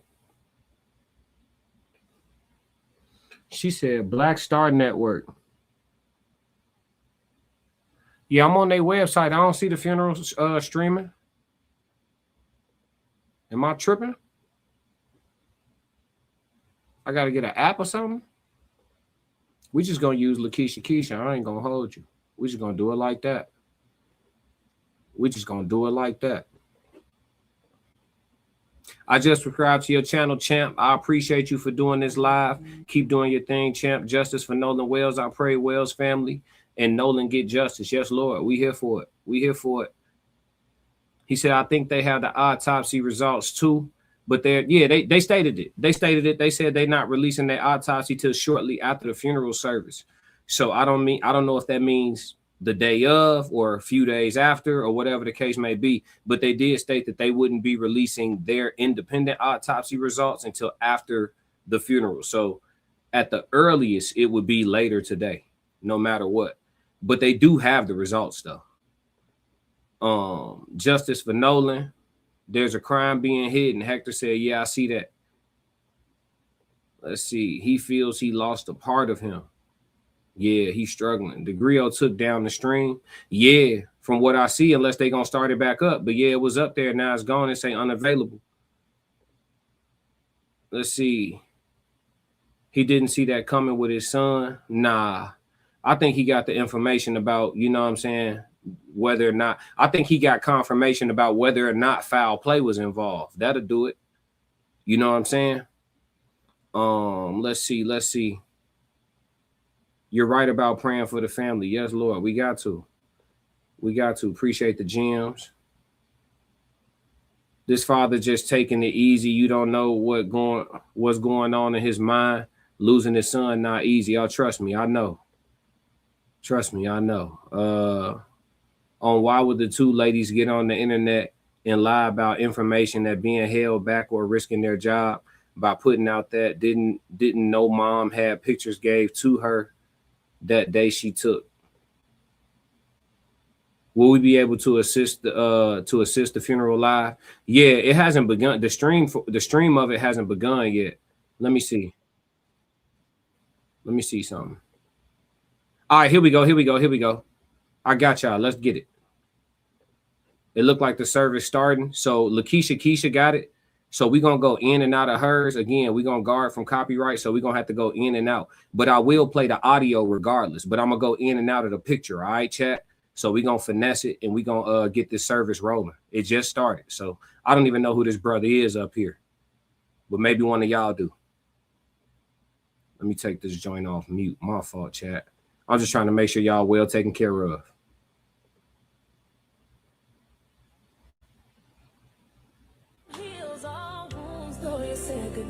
Oh, yeah, we're not doing no copywritten music, chat. We can't do that. So we're going to hold off on the copywritten music. Yeah, I don't know if that's copywritten. And then let me pull this down because I don't want no smoke with Keisha. But when the audio, when I see this brother hold the microphone to his mouth to start speaking, I'll turn the audio back on and we'll listen to the demonstration. All right, so this is the Nolan Wells. Let me change my banner too, because we no longer discussing the updates. We're doing the celebration of life now.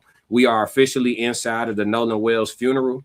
You will get primarily audio here and some video, as well as some pause play analysis also. So we're going to have a full interactive discussion. Because there are so many people here, we're going to go super chats guaranteed, but I will be reading comments as I can. Make sure you hit the like button.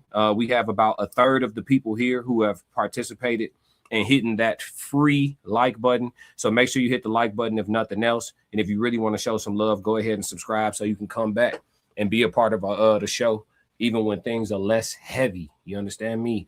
Let's see. Don Lemon is broadcasting the service. Okay. Here we go. They still playing music, chat, but here we go.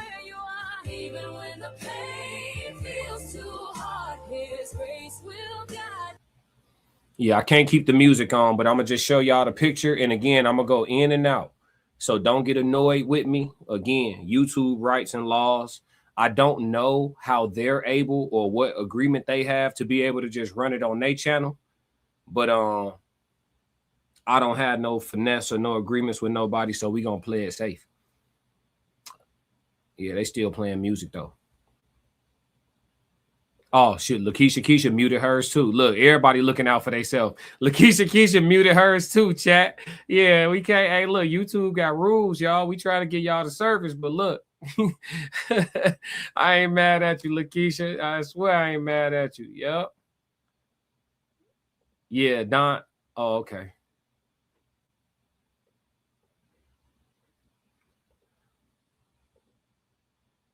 Okay, we got talking. Let's go. The family. I was glad when they said unto me, let us go into the house of the Lord. For the Lord is in his holy temple. May all the earth keep silent before him. Our Father, who art in heaven, hallowed is thy name. Thy kingdom come, thy will be done on earth as it is in heaven. Give us this day our daily bread, and forgive us our trespasses as we forgive those who trespass against us. Lead us not into no temptation. Listen, y'all know the prayer, but since they doing all that music in the background, I ain't gonna you know what I'm saying? They doing all that music in the background, so we not finna you know what I'm saying? We not finna play the game. Don Lemon is streaming it too. Yeah, see the thing about it though, like sometimes when you share people's stream while they live, they be a little bit funny about that. I ain't trying to take away from nobody, so I don't know where the actual service is. I know she said Black Star Network, but I went to Black Star Network and it's not apparently available. It's not like something that's on the home screen. You would think it'd be like right on the home page, like watch the service live, but nah. Nope. Let me see, chat. If you have your cell phone, please cut it off. All right, here we go. Phone today, please cut your cell phones off. Can y'all hear that okay, chat? Interruption. Let's show this family. It's not the loudest, but it's turned all the way up, so. Is everybody all right this morning? Did everybody understand that? Are you guys saying you can't hear? Yeah, it's low. If you can't hear or if it's too low, you have to turn your volume up. Yeah, you're going to have to. Amen. At this time, we will have our Old Testament reading, the 23rd Psalm. Following that, we will have the New Testament reading, none other than the executive pastor of this church, Pastor Drew. Our host has been so gracious with us today. The Lord is my shepherd, and I shall not want. He maketh me to lie down in green pastures. He leads me beside the still waters. He restoreth my soul. Yea, though I walk through the valley and the shadows of death, I will fear no evil, for thou art with me. Thy rod, thy staff, they comfort me. Thou comfort me in the presence of my enemies. My cup surely runneth over, and I shall dwell in the house of the Lord forever. At this time, we will hear from Pastor Drew, who will come and share with us our Old Testament. Let's give him a hand as he comes.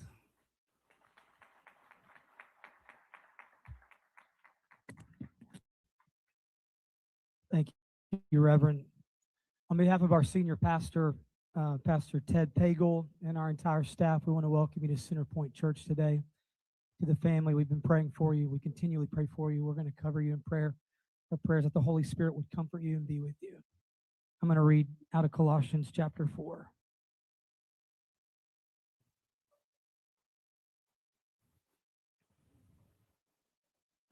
Colossians chapter 4, verse 2 says this: continue steadfastly in prayer, being watchful in it with thanksgiving. Amen.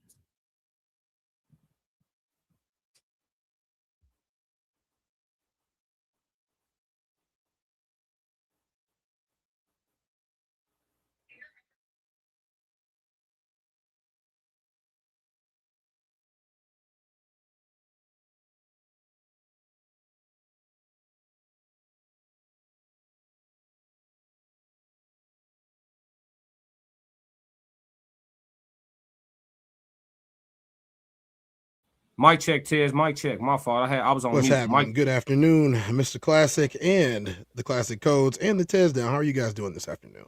I just found the funeral, G. We good. I found it. We're gonna be able to stream it solid. I saw. Yeah, put it on there. No, I just found it straight out. Like I'm not having to use Lakeisha page or nothing. I found it. Oh, okay. Yeah, so we Gucci. Here we go. We good, Chad. I got it. Yeah, that was unexpected today. Yeah, so we could just play the service straight through. Let's get it.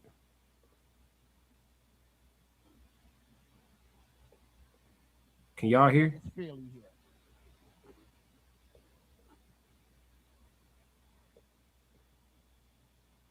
I said, please come at this time. That's as loud as it get, chat. Y'all gonna have to turn y'all volume up. Here we go. Yes, Lord. If they play any music that's seen copywritten, I will be muting temporarily, but we here. We got the service rolling, y'all. Thank you, God. I found it, yo. Yo, I was having a hard time, Tez. I'm like, where they got it at, bro? Where everybody else getting it like from? It's got to be here somewhere. It's news, though, so we good. We don't have to worry about copyrights. We good. Jesus is mine. He's been my fourth man in the fire, time after Do your thing, Sco. Born of his spirit.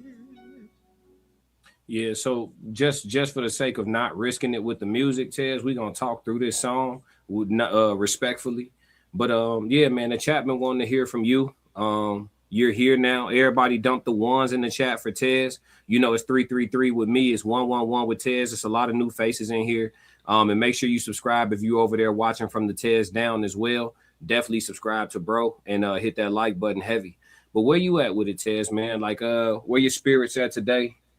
You know? I mean, for me, so this is for me. It's a little bit rough, only because I don't go to funerals. You know, you know, my background and everything about my family is that people do go to funerals. I'm just not one of them. You know, me and my uncle and some of the rest of us believe that it's not what we should do. So this is a little bit rough for me, but at the same time, I understand paying your respects when it's time to pay your respects. We've been talking about this guy for over a week and a half, and to not also, pay our own respects would be a disservice. We're not trying to use somebody's misfortune for our own gain.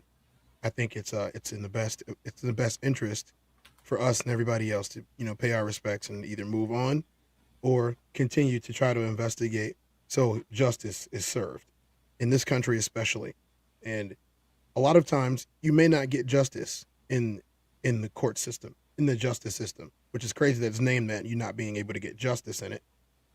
But what I will say is the court of public opinion, in my opinion, tends to be a lot more important on just about all matters, because the public are the ones that make the real decisions. When someone gets arrested, for example, and they get convicted of something, whether it's, positive or negative, whatever, the court of public opinion usually rules on them when they're free. In this case, the freedom that we're speaking of might never happen in the Nolan Wells case. No amount of justification, no amount of justice is going to bring Nolan back. It's not. And that's what the service is for today, is to honor, remember, and have a homegoing for him. Celebrate his short life, the things that he accomplished, and the people that he touched in the way that made people care about him. For some people, it brings grief. For people like me, it allows us to be able to move forward with clarity, but also knowing that people got honored, people got respected, and for lack of better words right now, no pun intended, but flowers being given.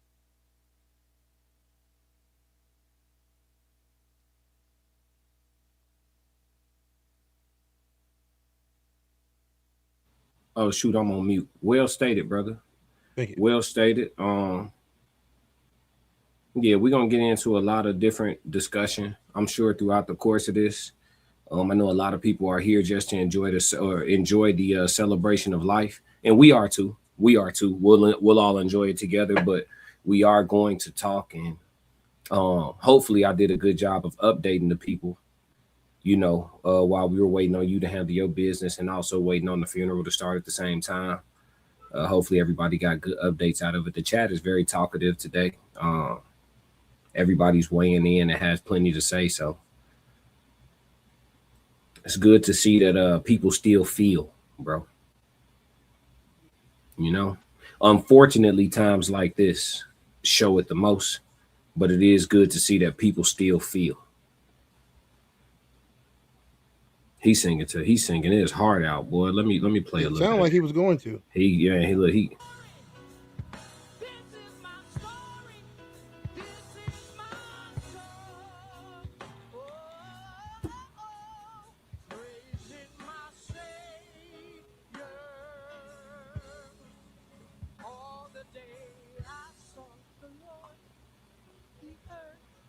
And he answered, I sought the Lord. He heard and he answered, I sought the Lord. He heard and he answered. That's why I'll trust him. That blessed assurance, Jesus is mine. No problem, Monty.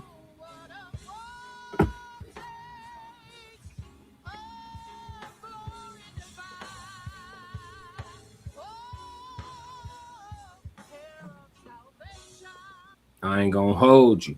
But yeah, bro. Let me see. Tanya said, Philly here, rest in peace. Nolan, so sad. Latimer said, praying for the family from Durham, North Carolina. Love y'all for sure, for sure. Shout out to Durham. What y'all doing out there in Durham? Y'all being safe out there? Yeah. I've been here in the back. Oh, okay. I just saw your message, Tiz. My bad, gang. You good? Peggy Lopez said, for those who think racism doesn't exist, maybe you need to take the blinders off. Hey, it's a real conversation. Deem said this needs to be shown everywhere today. They're not getting away with this one. Yeah, Dean, this is one of the main reasons why we are doing it. Mm-hmm. Like, if it was about visibility, I had 45, 50 people in here, and I wasn't even on screen. I was taking care of some business. But this is up, and it has to be up, and it's going to remain up, because the same attention that they gave to the Till family over what happened to him is the same attention that we need to give to the Wells family as as a community, regardless of whether people want to believe that we're a unified community or not. There are some of us that are going to stand up for what's right. So I don't care how uncomfortable it is. How uncomfortable is you think it is for a family who has to bury their 18-year-old son who never even got to have a legal drink with his father? Mm-hmm. The fact that the goose steppers are coming through our chats and saying the type of disgusting things they're out about an 18-year-old boy who had never committed any crimes that we know of lets you know that it does not matter if you were the worst person or the best person. I've had 15 people in the last week bring up George Floyd. Yeah. Oh, they talking. Let me see. Yeah, man. Facts, let's ride. What do you say? Facts, let's ride on this, because we have to stick up for us as a whole. No, you ain't lying though. We got a speech coming. Yep. Here go Al Sharpton, y'all. Let's get it.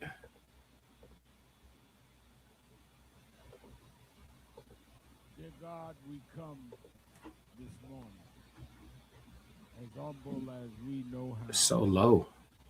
We come to celebrate the life of this young man, Nolan Xavier Wells. We come with a painful acknowledgement of you allowed him to return home at a young age. We can't question what you do, but we can ask for the strength and power to be given us to go through this and understand the meaning of this and to seek what is required of this at this hour. Look on his family, his mother, his father, his siblings, and all of his blood relatives that long after the cameras are gone, long after the crowds stop coming by, they will bear the burden of an empty chair in the house. They will bear the burden of memories that will not ever leave them, and give them the strength to find some meaning, and give them the memory of the joys that he brought them, and wipe away their tears from their eyes. What up, OG? So that they can see and be what he would want them to be at this hour. We don't have words or anything we could give, but you have the strength and the power to hold them up. And we ask for that strength today. And look down here in Mississippi today and let us pursue justice. Whatever the situations are that led to this, let every stone be rolled back and every veil be torn asunder. And let truth pop out of the ground like a flower. And let justice flow down like a water. And mercy like a mighty stream. These blessings we ask in your name. Amen. Let me first give honor to the pastor who has been so wonderful in allowing us to be here today. Senior Pastor Pagel and Executive Pastor Brownson. Reverend R.D. Holmes, who heads National Action Network in Tallahassee, came all the way from Tallahassee, Florida, and to some of those, there you are, I'm looking for you, you did the description. Some of those that came to just give strength to the family. We're honored, flew all the way from New York with me this morning. Spike Lee is with us.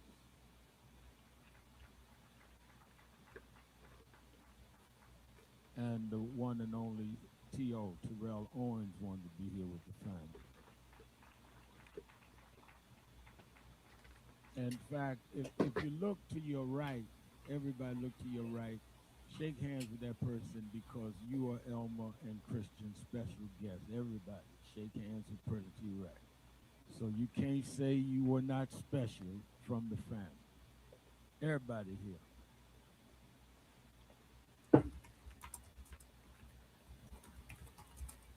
Before I start the eulogy, I want us to hear from the mother and father of Nolan, because they are the ones that bear the burden, the pain, and the will to go forward to make his name stand for what it should stand for. And I want us to hear their words. Many of us have different emotions, but no one's emotion should override the emotions of the mother and father. We are here to stand with them. This is their child. And you can't be more angry or hurt or burdened than them. So don't outrun them. Let us stand and uphold them at this hour of grief. Let me ask them to come and give a few words. The mother and father, Elmore and Christine.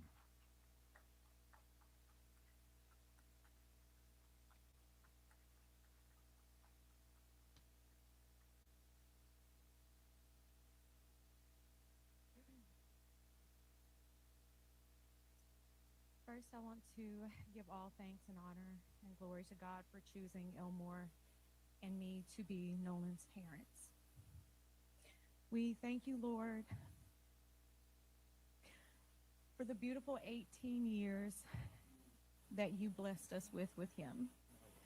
Thank you for the joy he brought not only to our family, but also to his friends and everyone in the community whose lives he touched.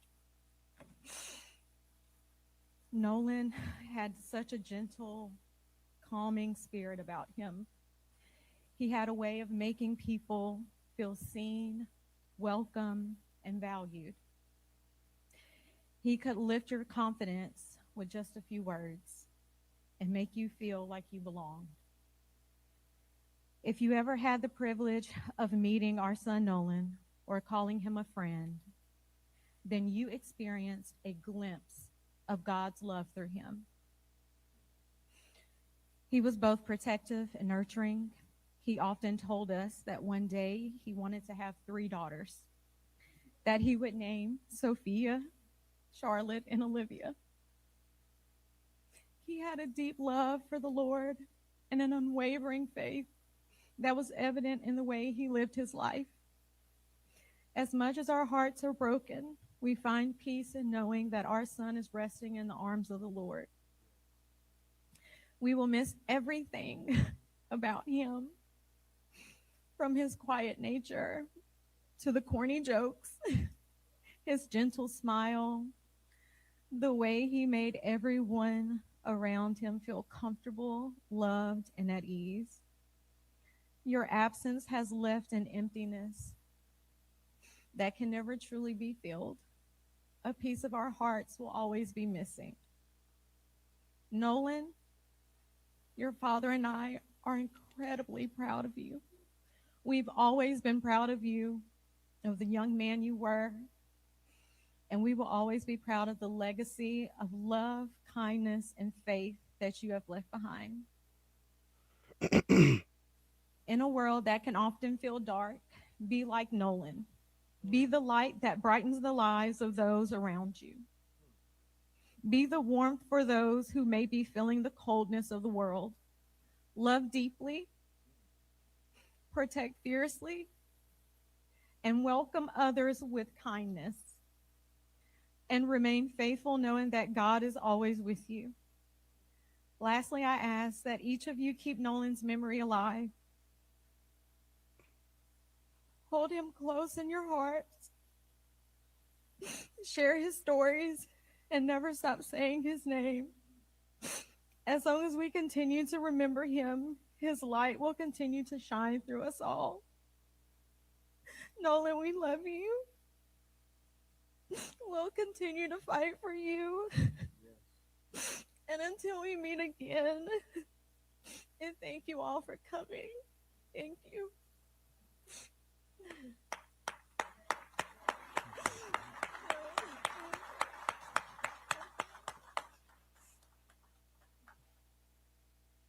You guys gotta excuse me.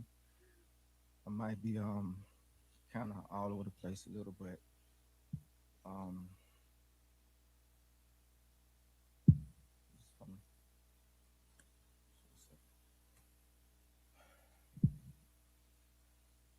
First of all, I want to say out of all my kids, Nolan was the one that would crawl backwards on the regular. Like babies crawl forward, he would crawl backwards.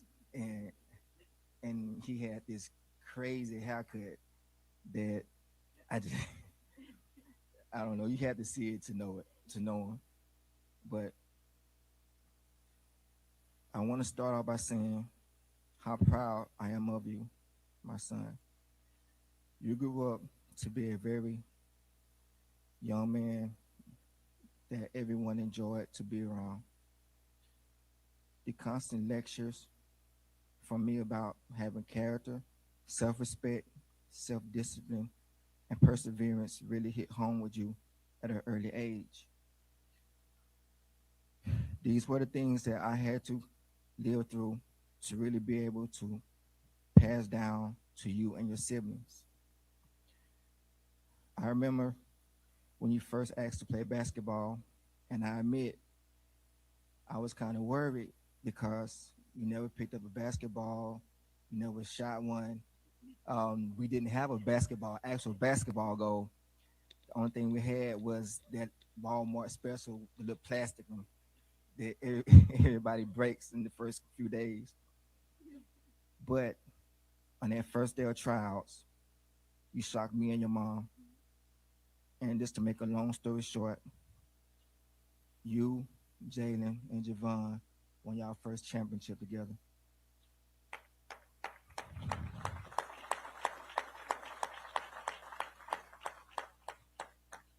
Middle school was even more exciting because you were not just making a name for yourself on the football field, the basketball court, and the baseball diamond, but you were also laying the groundwork for your little brother Elmore. I nicknamed you Mr. Cool Hands because it seemed like you was catching a touchdown every game. You wanted to be the best. So I poured all my knowledge into you that I could by taking you to the gym to work out, taking you to the beach to do drills in the sand, teaching you how to watch film, how to study your opponent's strengths and weakness. And you carried these teachings all the way through high school and had an amazing run. Also during that time, you made a lot of friends. You helped a lot of people and you became well liked by many. It really warmed me and your mother's heart when we would get a phone call or an email from a teacher talking about something that you did for a fellow student. All the teachers love Nolan. The day you came home from college, you came in the room and you asked me about training. You would always ask us or always tell us about things that you want to do for us. When you signed with a school, you want to do this and take me and your mother there. And I would always tell you that, son, you need to take it one day at a time. During this time, you trained, you worked out. The bond with your younger siblings grew stronger because they looked up to you for motivation, especially your younger brother, which played the same position that you did. You guys' competition, Cannon, Nolan loved you, and he wanted you to do just as good as he did. Ethan, the same way. Even though you weren't a receiver, he wanted you to do great things. Carly, Jaden, with you guys being the oldest, he wanted the best for you guys. And I know that he would have did anything he could to make you guys happy. I just want to say thank you all for coming out. Thank you all for coming out and celebrating our son. Nolan meant a lot to a lot of people. And today it just shows us how much he meant to the community, to the country, and to the world. Thank you guys again for coming out. We appreciate it.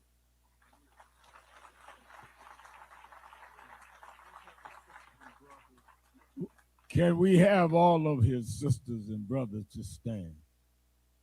Give the family your love.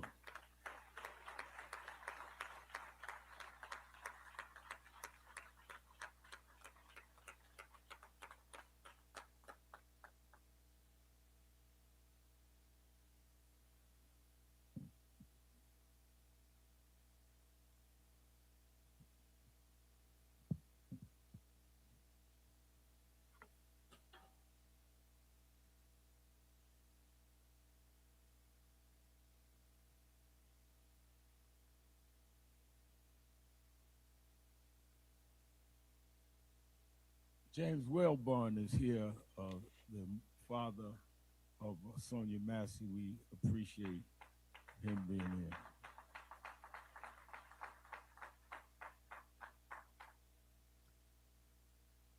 When I was called about what happened to Nolan, and as the days went on, the parents came to our Harlem headquarters of National Action Network and told the story as they knew it at that time. Attorney Ben Crump, who I call the Attorney General of Black America, began looking into this situation. And since then, every day, I have thought about what this means and what it could mean. And a lot of what this could mean, it could be the healing or it could be the poking of the wound. That's going to be decided by what we do. The senior pastor of this church had the courage of his faith to open the doors of this church and let this family funeralize him, even though he knows that some, I'm sure, in the city would wonder why he would even do that. And the dividing of our children of God is something that we have to get over. One of the things that I'm glad to see is that there are people of all races at this funeral.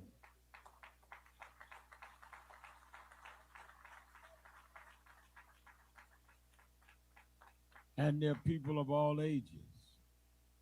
All whites are not a racist, and all blacks are not angry.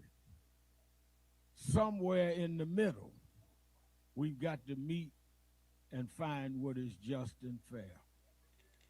And that is why we want to celebrate Nolan, and at the same time say we want a full and thorough investigation.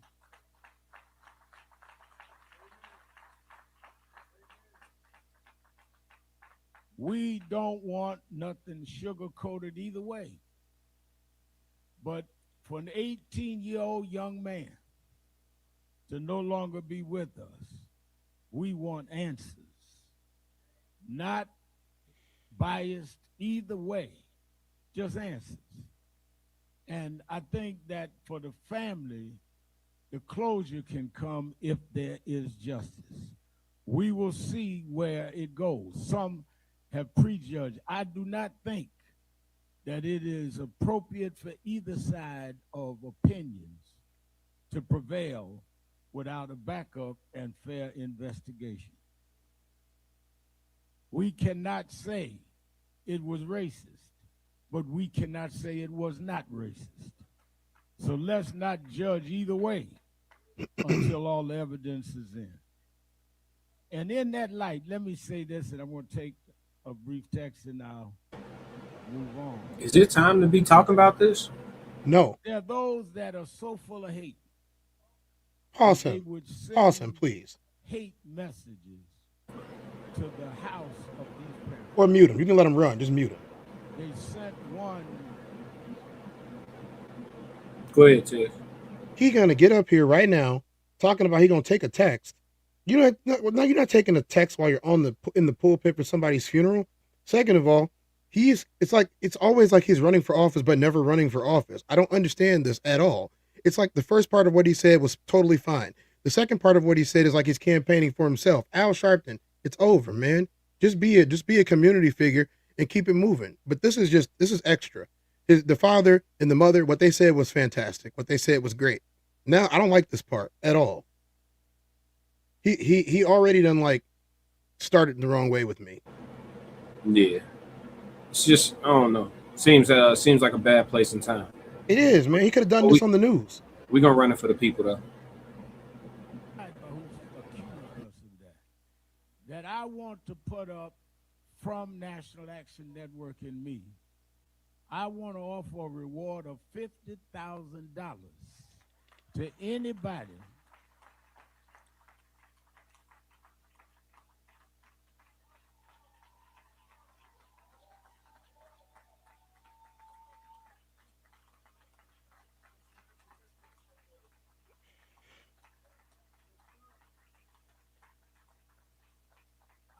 I want to put a reward up for $50,000 for anybody that could give the information that will lead to an arrest and a conviction in the case of what happened. He was not on that island by himself. Somebody saw something and knows something. So I didn't come to make money. I came to give money. Stand up and tell the truth. whatever it is, good or bad, we're not going to prejudge it, but we cannot end it until we know all the facts. So all you got to do is reach out to Attorney Crump's office, and National Action Network could do that if it leads to an arrest and conviction. And I guarantee you, you'll have it before the sun goes down.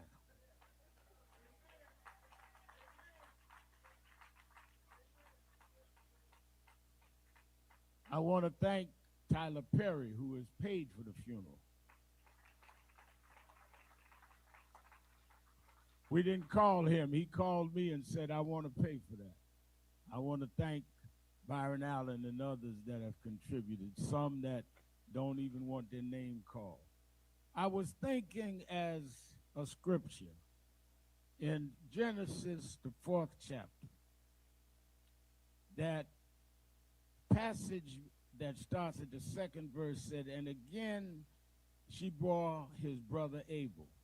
Now Abel was a keeper of sheep, and Cain a worker of the ground. In the course of time, Cain brought unto the Lord an offering of fruit of the ground. And Abel also brought of the firstborn of his flock, and their fat portions. And the Lord had regard for Abel and his offering. But for Cain and his offering he had no regard. So Cain was very angry, and his face fell. The Lord said to Cain, why art thou angry? And why has your face fallen? If you do well, will you not be accepted? And if you do not do well, sin is crouching at the door. Its desire is contrary to you, but you must rule over it. Cain spoke to Abel, his brother. And when they were in the field, Cain rose up against his brother and killed him. Then the Lord said to Cain, where is Abel, your brother? And he said, I do not know. Am I my brother's keeper?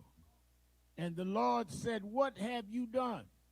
The voice of your brother's blood is crying to me from the ground. May God add a blessing to the reading of his word.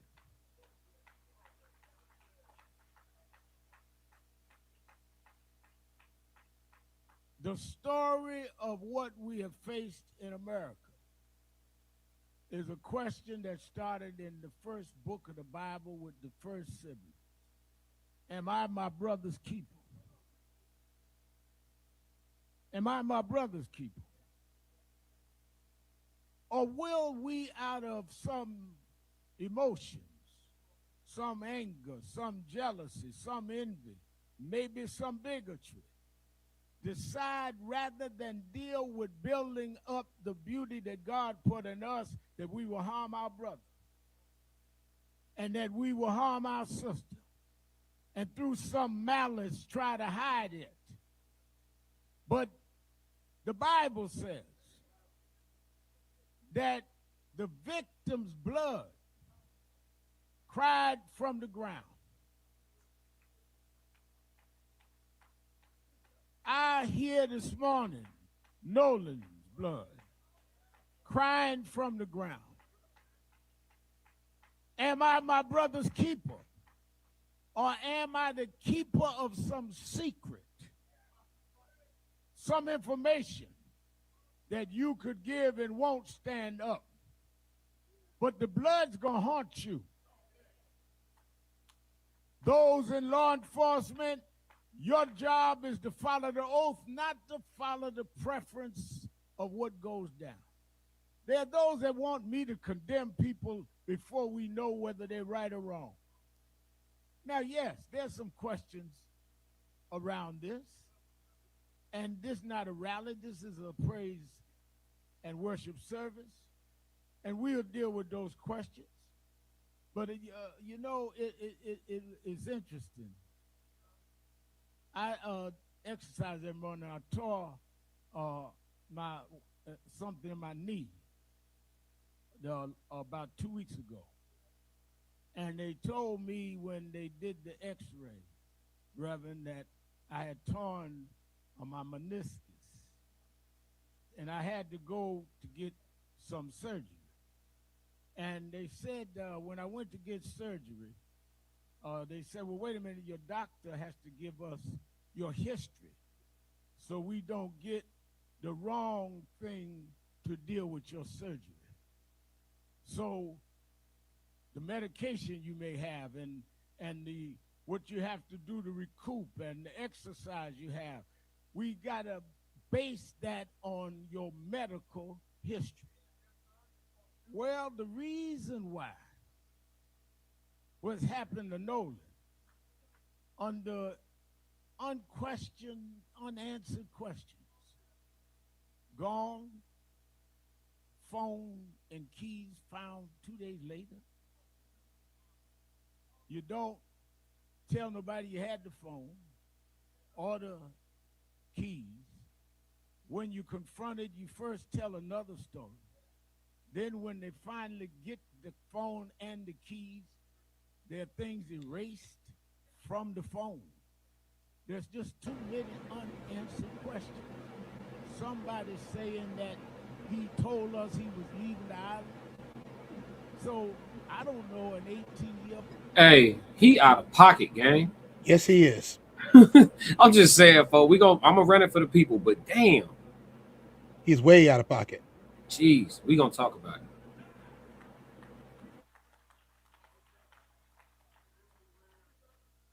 So we just raising the questions. Where is my brother? He went out with y'all. He came back not with the where is my brother? And because of the background, like they asked me before they give me surgery, they went to my medical history.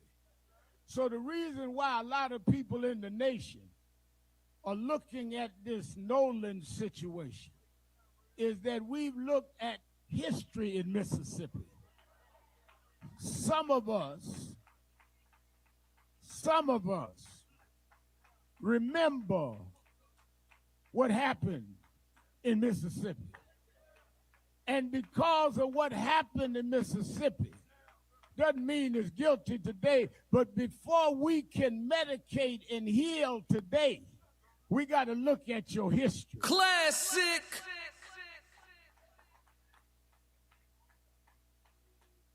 Because history will decide, can you handle the medication? I look back into history,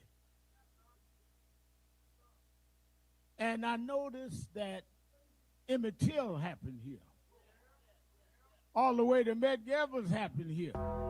Based on the history, we got to be able to dig deep. We can't have people in law enforcement saying there was no foul play before an investigation. We got to look at the history.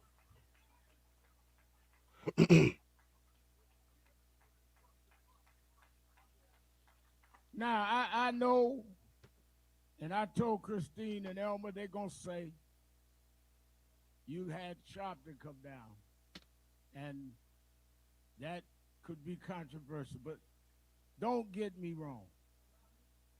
I grew up in Brooklyn, New York. I grew up in a section called Brownsville. I first had, my parents had a nice home in Queens, nice middle-class home, and Daddy left, and Mom had to move to a tenement in Brownsville. I didn't grow up in Fort Greene like Spike Lee. I wish there was an easy way to control that stink. Hey, your wish is my command. Who are you? Your kitchen godfather. Okay, Yeah. chat. They got some commercials. Bro out of pocket, G. What? Listen, why are we talking about where he grew up and his meniscus? I'm gonna cut it back on as soon as the commercial over. But come on, Al. You know what I'm saying? Come on, Al. Big Al. What we doing? This is why Dave Chappelle said we win in the war against Al Qaeda and losing the war against Al Sharpton. That's why he said that. It's crazy, bro. You know the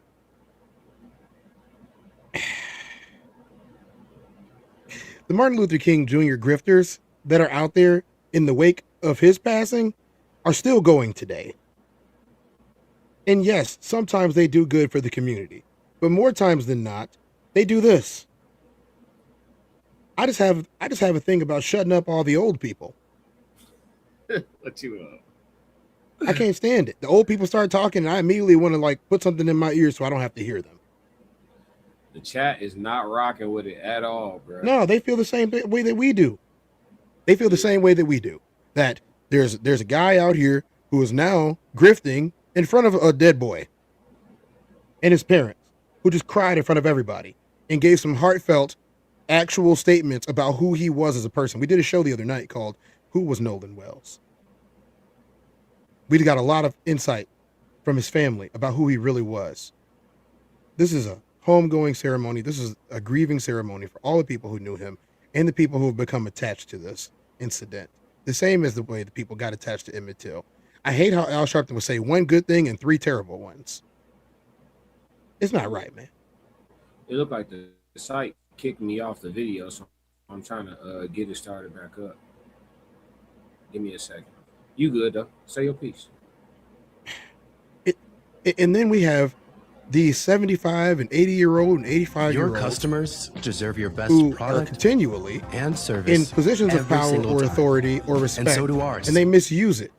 And it's like, instead of trying to bring the next generation up, it's like, put the spotlight on me and let y'all talk about me.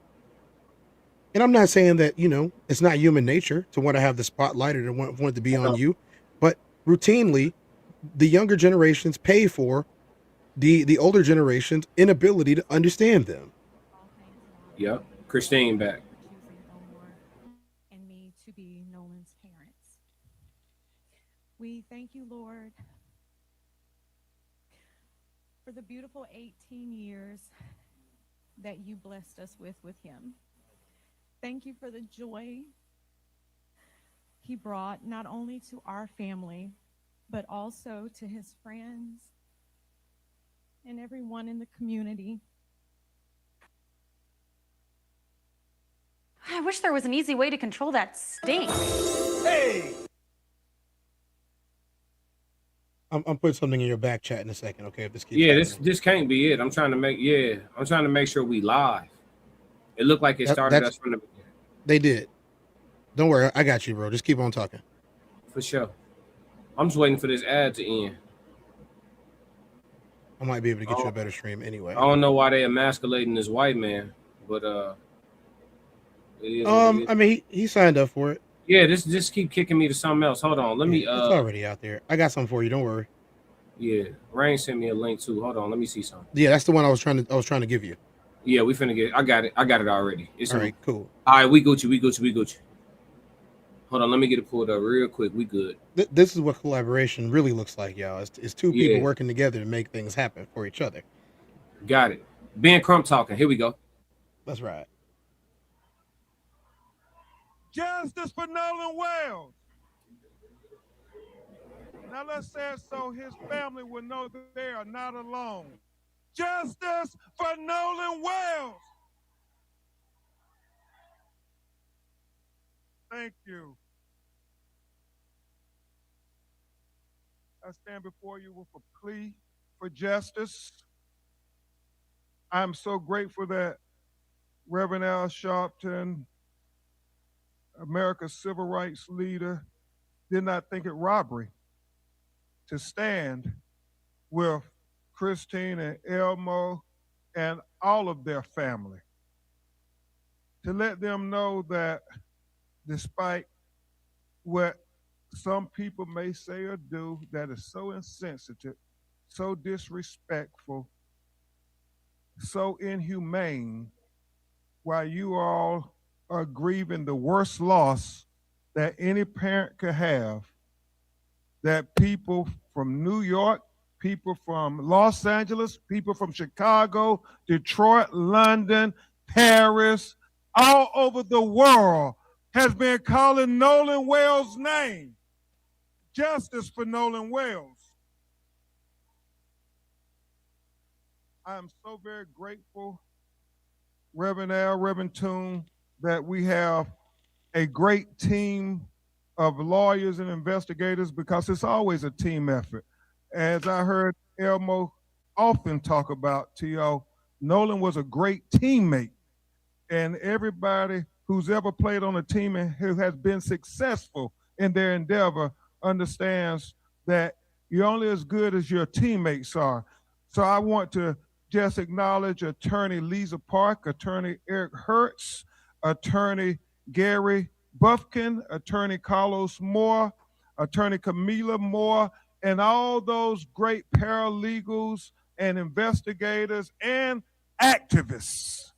All the people who are encouraging people to call and give us information so we can get to the truth of what happened to Nolan Wells. We want to thank you all. It matters. It matters. We're on a ferocious search for the truth, the whole truth, and nothing but the truth. So help me God. And so it is very important that you all understand our legal team. And we have these great co-counsels, but Reverend Al, we're all co-counsels. Anybody who's seeking the truth for what happened to Nolan Wells, I want you all to know that you all are our co-counsels. Amen? Y'all all our co-counsels. And on this legal team, we stand for truth, no matter who it implicates or exonerates. We stand for justice, no matter who it convicts or who it acquits. We stand for transparency, because we don't need law enforcement to narrate, because we want transparency, because we can see. We don't need them to tell us what they think. And that's why we need all of you to encourage people who were on Horn Island on July 4th. If you took a picture, if you have a video, if you have Snapchat, if you have anything, we are pleading on behalf of Elmo, and especially on behalf of Christine. As she said, any parent would want the answers as to what happened to their child. They went out on the boat came back, and Nolan washed up on the shore 2 days later dead. Wouldn't you want answers? Wouldn't you want transparency? Wouldn't you want the truth? When you want justice? I mean, is that so much to ask? I think so much about Reverend Al and all these cases where we champion the cause for justice, whether it was any number of young people. I think about Trayvon Martin. I think about Michael Brown. I think about Breonna Taylor. I think about Botham Jones. I think about Stephon Clark. I think about Sonia Massey. I think about so many of our children that were taken from us in highly questionable circumstances. And all the time when Reverend Al and NAACP and leaders show up to say, hold on, we want answers. We want answers because we love our children just like you love your children. Our tears are just as painful as your tears. Our pain hurts just as much as your pain. So whatever you would do for your children, if they were on that boat on Horn Island on July 4th, we want you to do it for Nolan Wells. Whatever investigation you would give for your children, we want you to do it for Nolan Wells. whatever searches you would do on people's phones for your children, we want you to do that for Nolan Wells. Do it for Nolan Wells. Because really, if we're thinking like co-counsels, understand that Nolan Wells was the son of Christine and Elmore, but he really was all of our sons. Because if something this tragic could happen to their son, it can happen to your children. So we all have to stand up together and say we're fighting for justice for Nolan Wells because he is our son too. And they want us to be quiet. Reverend Al, Reverend Holmes, they want us, Crump, won't y'all just go ahead and, we already told you it was no foul play. What do you keep making so much noise? Well, until we get answers, until we get to truth, until we get to justice, we're going to stand up and we're going to keep ringing the justice bells for Nolan Wells. We're going to ring the justice bells for Nolan Wells here in Mississippi. We're going to ring the justice bells for Nolan Wells in the United States of America. We're going to ring the justice bells for Nolan Wells all over the world because Nolan life mattered. Nolan's life mattered. Nolan's life mattered. Nolan's life mattered. Nolan's life mattered. Nolan's life mattered. Nolan's life mattered. Nolan's life mattered. Nolan's life mattered. Nolan's life mattered. Nolan's life mattered. Nolan's life mattered. Nolan's life mattered. Nolan's life mattered. Classic.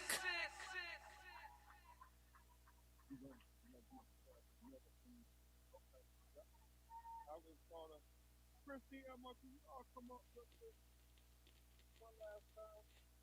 Y'all understand, really, on our feet to say Nolan life mattered. Because as Reverend Al said, at some point, the cameras are going to go away. The crowds are going to go away. The government investigation going to go away. And they're going to feel so alone, as if nobody cared, that nobody felt that Nolan's life mattered. So I want you to stand to your feet and let them know that Nolan's life matters. Nolan's life matters. Nolan's life matters. Nolan's life matters. Nolan's life matters. Nolan's life matters. Nolan's life matters. Nolan's life matters.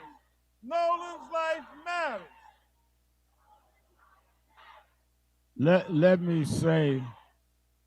Let me say to Christine and Elmo, before we do the prayer of committal and escort the family out, I just got a text, Christine and Elmo, you know that Tyler Perry said he would pay for the funeral. He must be watching because he said, I'm gonna match you and put up $50,000 more. So we putting up $100,000 for anybody that'll come forward. We just want the truth, that's all. We just want the truth. And we want to thank Tyler Perry. He must have been watching. Want to thank Colin Kaepernick, who paid for Colin Kaepernick, a real giant in our community, shouldn't be disrespected by anybody. But I'll leave that for when I get back to Harlem. But thank you, Colin, for what he did for this family. I'm going to ask Reverend R.B. Holmes to give us the prayer of committal and then we will have the pallbearers, and we will do the recessional.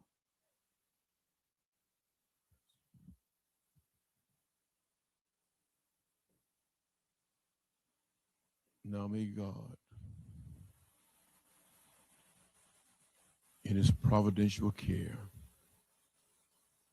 bless, keep, and strengthen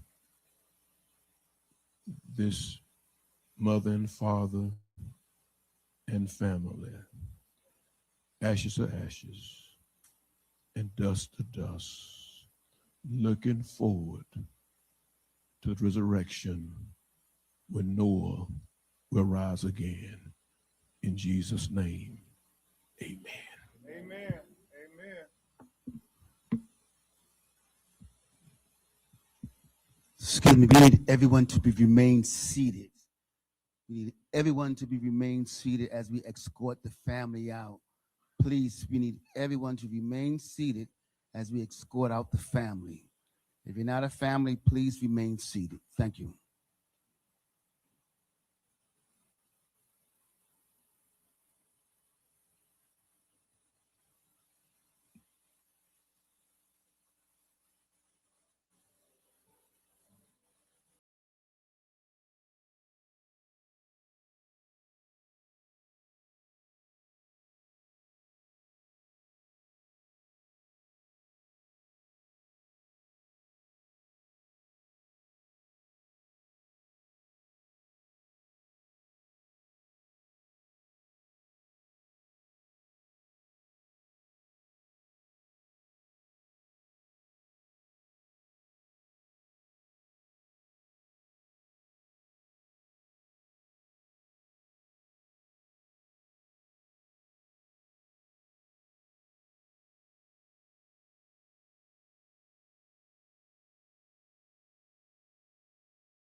And we heard there from attorney for the family, Ben Crump, and also Reverend.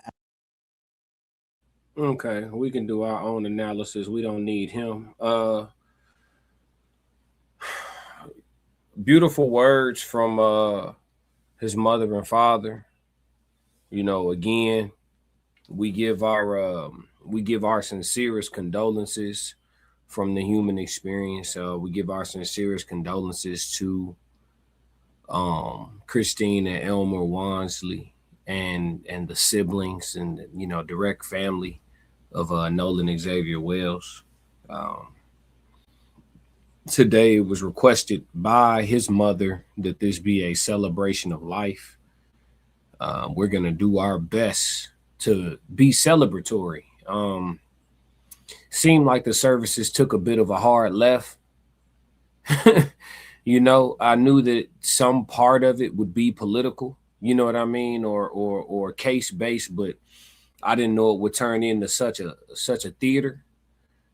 But maybe they feel that it's the most necessary thing to do in regards to making progress, because they have a lot of eyes on them at one time right now. And a random press conference on like a, you know, just a ordinary Tuesday may not get the same amount of attention. So maybe they felt like attention wise, this was the best place and time to get that off. But that's got to be tough, you know, on the parents. What you think, Tez?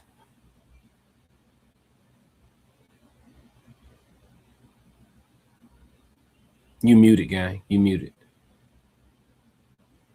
Oh, I must have muted me when we walked away for a second. It's so hard for a family to have to go through this, especially with their baby boy, knowing that was their last child. You know what I mean? It's hard to go through this. It is. It makes it worse when people make a spectacle of your emotional pain, of a situation that's never going to be healed. It's the parallels between the cases that they mentioned in the Wells family needed to be made. They needed to. For people that don't understand why you'd bring up Emmett Till and his family and now the Wells family, look at how similar they all look, especially today when you saw his dad talking. How sunken his eyes have become. How stressed out his face is. The mothers aging at rapid rates in a couple of weeks because of the stress, the pain, the hurt. Obviously, what the attorney said was true. Justice has not been served. There's way more information out there. The fact that so much of this is behind closed doors and people have not come forward makes me think that there's a conspiracy. Where there's smoke, there's fire. And I'm pretty sure we can say it's kind of hazy. Yeah.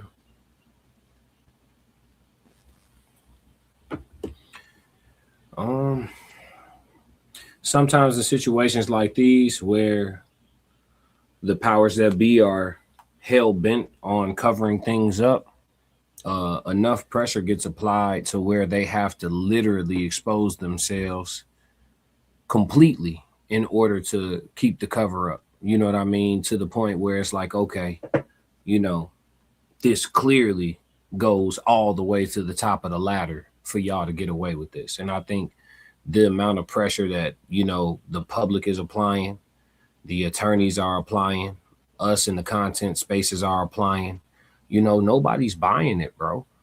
And so for them to try to get away with this one, bro, they're going to have to really take their hoods off, literally, right? Not metaphorically. They're going to have to take those hoods off in order for them to get away with this one, because we just not going to stop applying pressure, bro.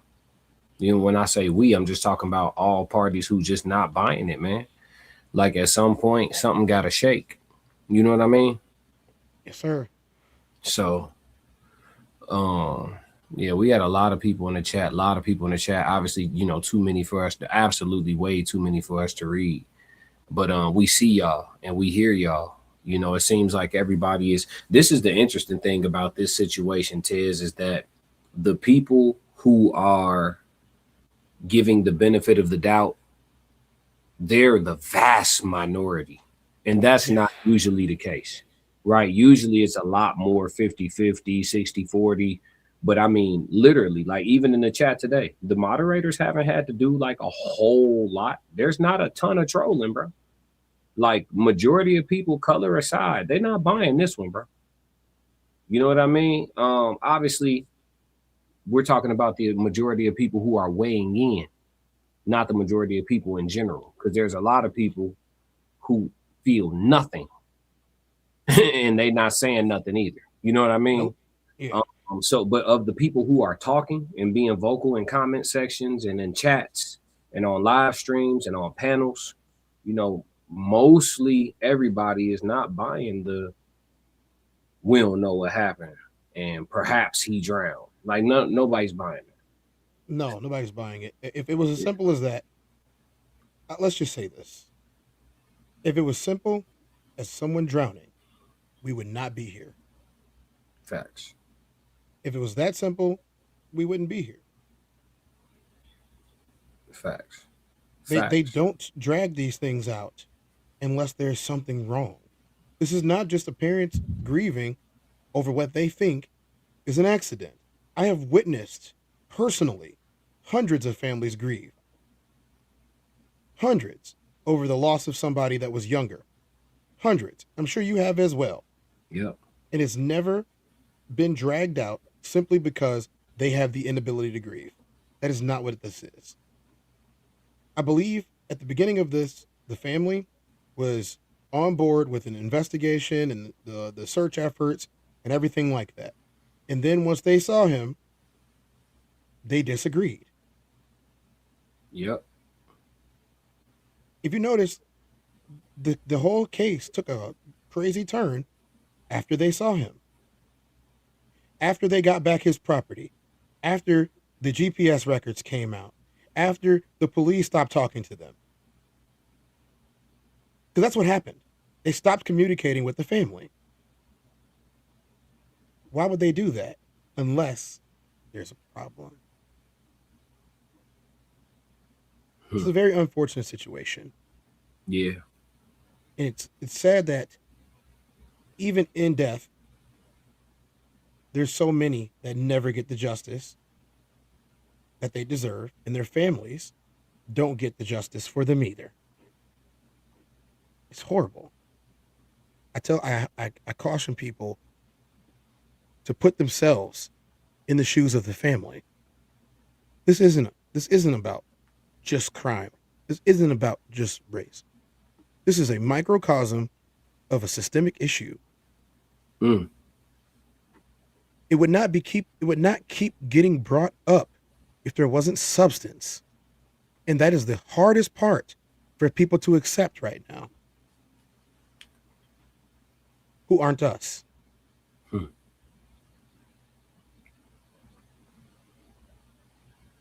Yeah, man. I'll probably be hopping back on stream later today to revisit this once the accounts of the media members who were able to partake in the services are able to come out and turn their mobile devices on and update, all of their platform heads, the Don Lemons, there's a lot of people who have boots on the ground. They're at home in their studios or wherever they're at in their studios, and they're waiting to hear back from their people. So I'll definitely be live streaming again this evening to tap in on this more. But Tez, how much time you got? Do you have a little time? I got like 2 hours. You want to take a few calls from the people? Yeah, do it. All right, I'm gonna drop the link, man. Anybody want to come up and give any type of sentiments or whatever the case may be? I'm gonna put the StreamYard link in here. You guys don't have to show your faces if you don't want to. You can just have the camera off and mic up and just talk, or if you want to cam up, it's completely up to you. The link is in the chat right there. The StreamYard link is available in the chat right there for anybody who wants to come up and say their piece or whatever the case may be in regards to Nolan Xavier Wells. Disrespect will be discarded and disregarded with the quickness. So, I mean, if you plan on trying to get one off, don't even waste your time. Al Capone said we was kangs and sheets. I don't know what that means. That's a racist meme. Just go ahead and get rid of him. I ain't got time for this today. You talking about Al Capone?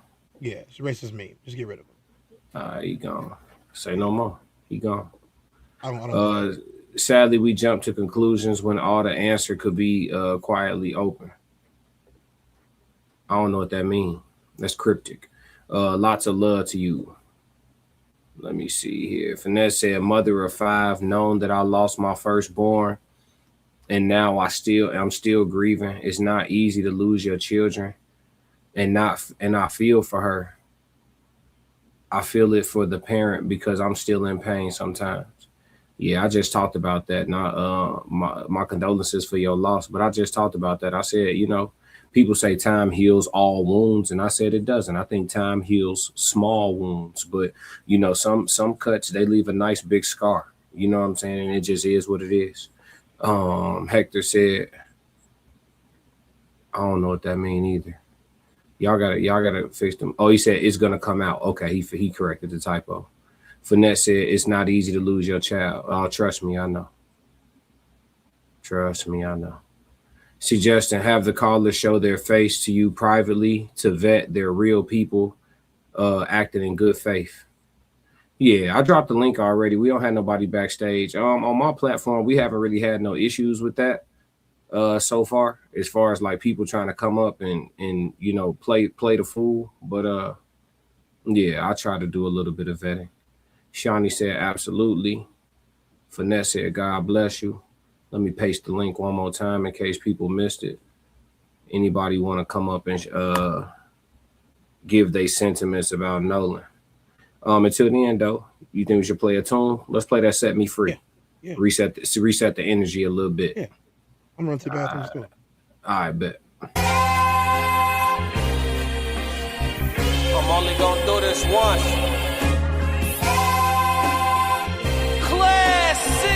Lord God, anything attached to me that could be holding me down and keeping me from my ascension.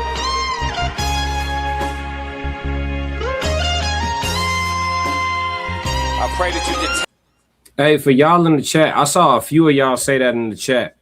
A few of y'all said that it seems like they were hinting that they know there was foul play. For those of y'all in the chat that said that, because I saw a few of y'all saying that throughout the service when Al was speaking and also when Ben was speaking. Can y'all tell me what y'all heard that made y'all feel like that? Because I don't know if I was getting that from what they were saying. It almost made me feel like this is just my take, and I'm not trying to have a debate, but I just want to understand what y'all heard. Because my take was like, when I hear Al offering 50 bands and then they get up to 100 bands for information, it started to make me feel like maybe they don't have as much information as I thought they had. I'm thinking they getting hella information and that they building the case quietly and not showing their hand. But then when they start offering the bread, it started making me feel like they missing a puzzle piece. But maybe y'all heard something different, so that's why I'm trying to understand. So y'all let me know, for those of y'all that felt that way. I want to get a clear understanding of that. Lisa said, I'm going to look at the astrology of these dates. Whew. Yeah, you got to. And numerology too. Have any arrests been made? Nope, not so far. Still waiting for more facts. Yeah, got to. Crump, the Attorney General of Black America. Yeah, that's what Al said. Let's get back to this music though. Y'all let me know what y'all heard that make y'all feel like they suspect foul play today, more so than what y'all have heard leading up to today. For me, so I can fly. They think ill about me, they still around me. Lord God, please set me free. I ain't going out like Gandhi, bet it won't be nobody next to me. Cause I'm watching the people I'm loving the closest way more than the people I don't. Cause the people that hurt me the most in this life be the people that's locked in my phone. They made a mistake, I gave them some grace. I make a mistake and they won't do the same. People be dishing out what they can't take and they take what they cannot get back to the game. I'm unforgiving cause I'm unforgetting. I harbor resentment, I know what you did me. I am not Jesus, it ain't no repentance when I'm on a mission and moving relentless. Been here before, I know the feeling. Think it's forever, the end to be chilling. Mike Jackson, my life is a thriller. Close to midnight, I turn to the villain. Boundaries over sparing your feelings. Sebastian gone, you can cry me a rib. To be great, you gon' have to be different. When you say it, they gotta know that you meant it. Long as your actions match your diction, people gon' know that you standing on business. A lot of experiences come with this wisdom. I'm only giving you what I've been living. Enlightened now, but still remember the time my mind was a prison. Enlightened now, but still remember the time I felt like a victim. I remember.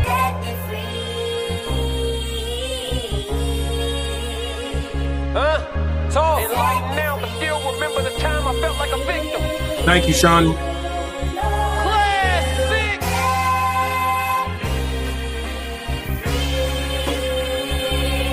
Yeah. Lord God, let me fly, They think ill about me, they still around me. Lord God, please set me free. I ain't going out like Selena, bet it won't be nobody next to me. Cause I'm watching the people I'm loving the closest way more than the people I don't. Cause the people that hurt me the most in this life be the people that's locked in my phone. Come to people I'm already knowing. People fickle, coming and going. People different when weather is storm. Some people pull over when it start to pour. Some people pull over when it start to drizzle. Some people foul, I can't get a whistle. Make it or miss it, I'ma keep shooting my shot like a pistol. I need you to hit me, I need you to feel me, I need you clear as a crystal. For all of them, I gotta go get us. This language I'm talking is different. Keep cracking the code, stacking your dough and using these hoes for business. Make money with her, not children. We catching bags, not feelings. It's the reason why scars still leave a mark when they done healing. It's the reason why all of us guard our hearts out the hurt feelings. There really is no forgiveness. There really is no forgiveness. It's happening for you, not happening to you. Just stay on the mission. Set me free. It's happening for you, not happening to you. Just stay on the mission. Set me free.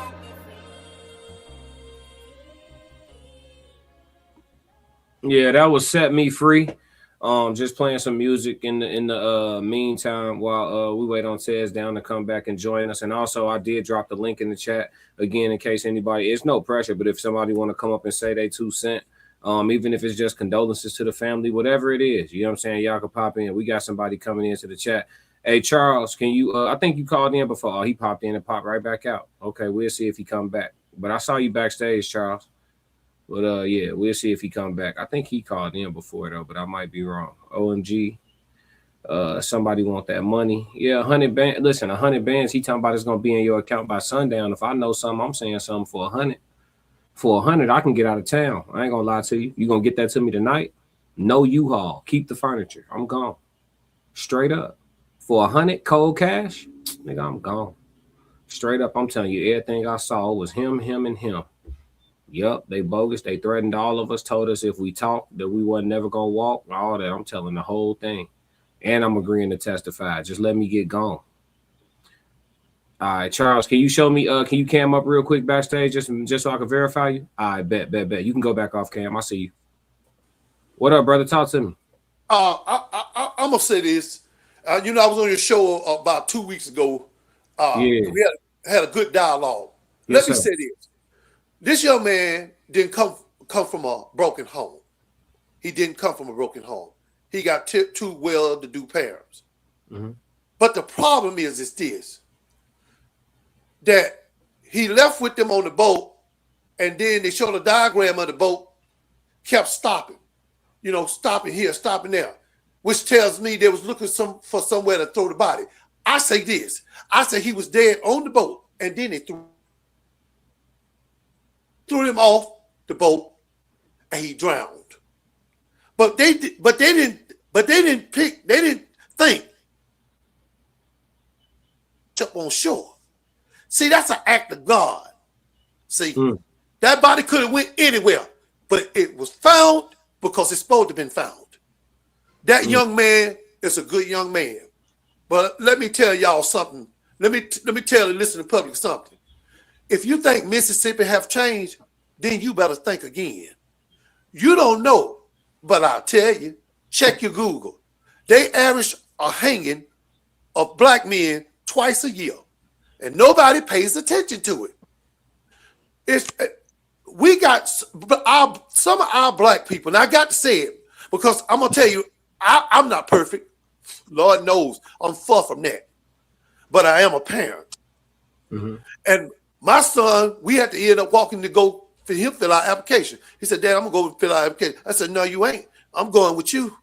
You ain't going nowhere by yourself. Because a sheriff ain't going to get a chance to question you and then shoot you and then get away with it and go home eat a breakfast. No. You're going to have to get both of us. That's the way it is. You're going to get 2 for 1. That's what you're going to get. You in the South? I'm in Alabama, which is another racist state. Yeah, I got a lot of family in Alabama. That's what's Yeah, up. yes, sir. But I want to say this, and I mean no disrespect to anybody. No, for sure. Our young people are getting, young brothers like this are getting murdered. And you know why they're getting murdered? Because some of our people don't respect themselves. See, when you come out with a song called "Spend That Cash, Shake That Ass," that song go all around the world. So you could be a young man in the army or something. You go into another country. You know they got that. You know they say them people like that. They be scamming people, and then that young brother get killed all because they heard that song. Stop putting foolish stuff out there in the atmosphere. If you don't get along and you don't want to stand together and get along as FBA, Foundation of Black Americans, then don't come outside. Don't come nowhere near the people that's got a like mind and like-minded that believe in our children and making sure our children grow up and be productive adults. Yeah. I warn the great state of Mississippi that I know you. I know you, and I know about racism, and I know about white supremacy, and I know about the cold and clear. Yeah. My daddy's worked at 15 years old. He worked 51 years on his job. 51 years. I see you backstage. That's me. Hold on real quick. Show me your Yes, face. sir. That's me real quick backstage before I bring you up. You can go back off cam. I just need to verify you. Go ahead, Charles. Go ahead.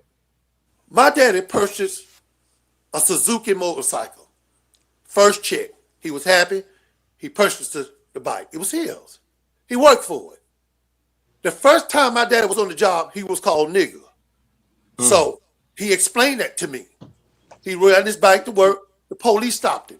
Said, hey, boy, where you get that bike from? He said, I paid for it.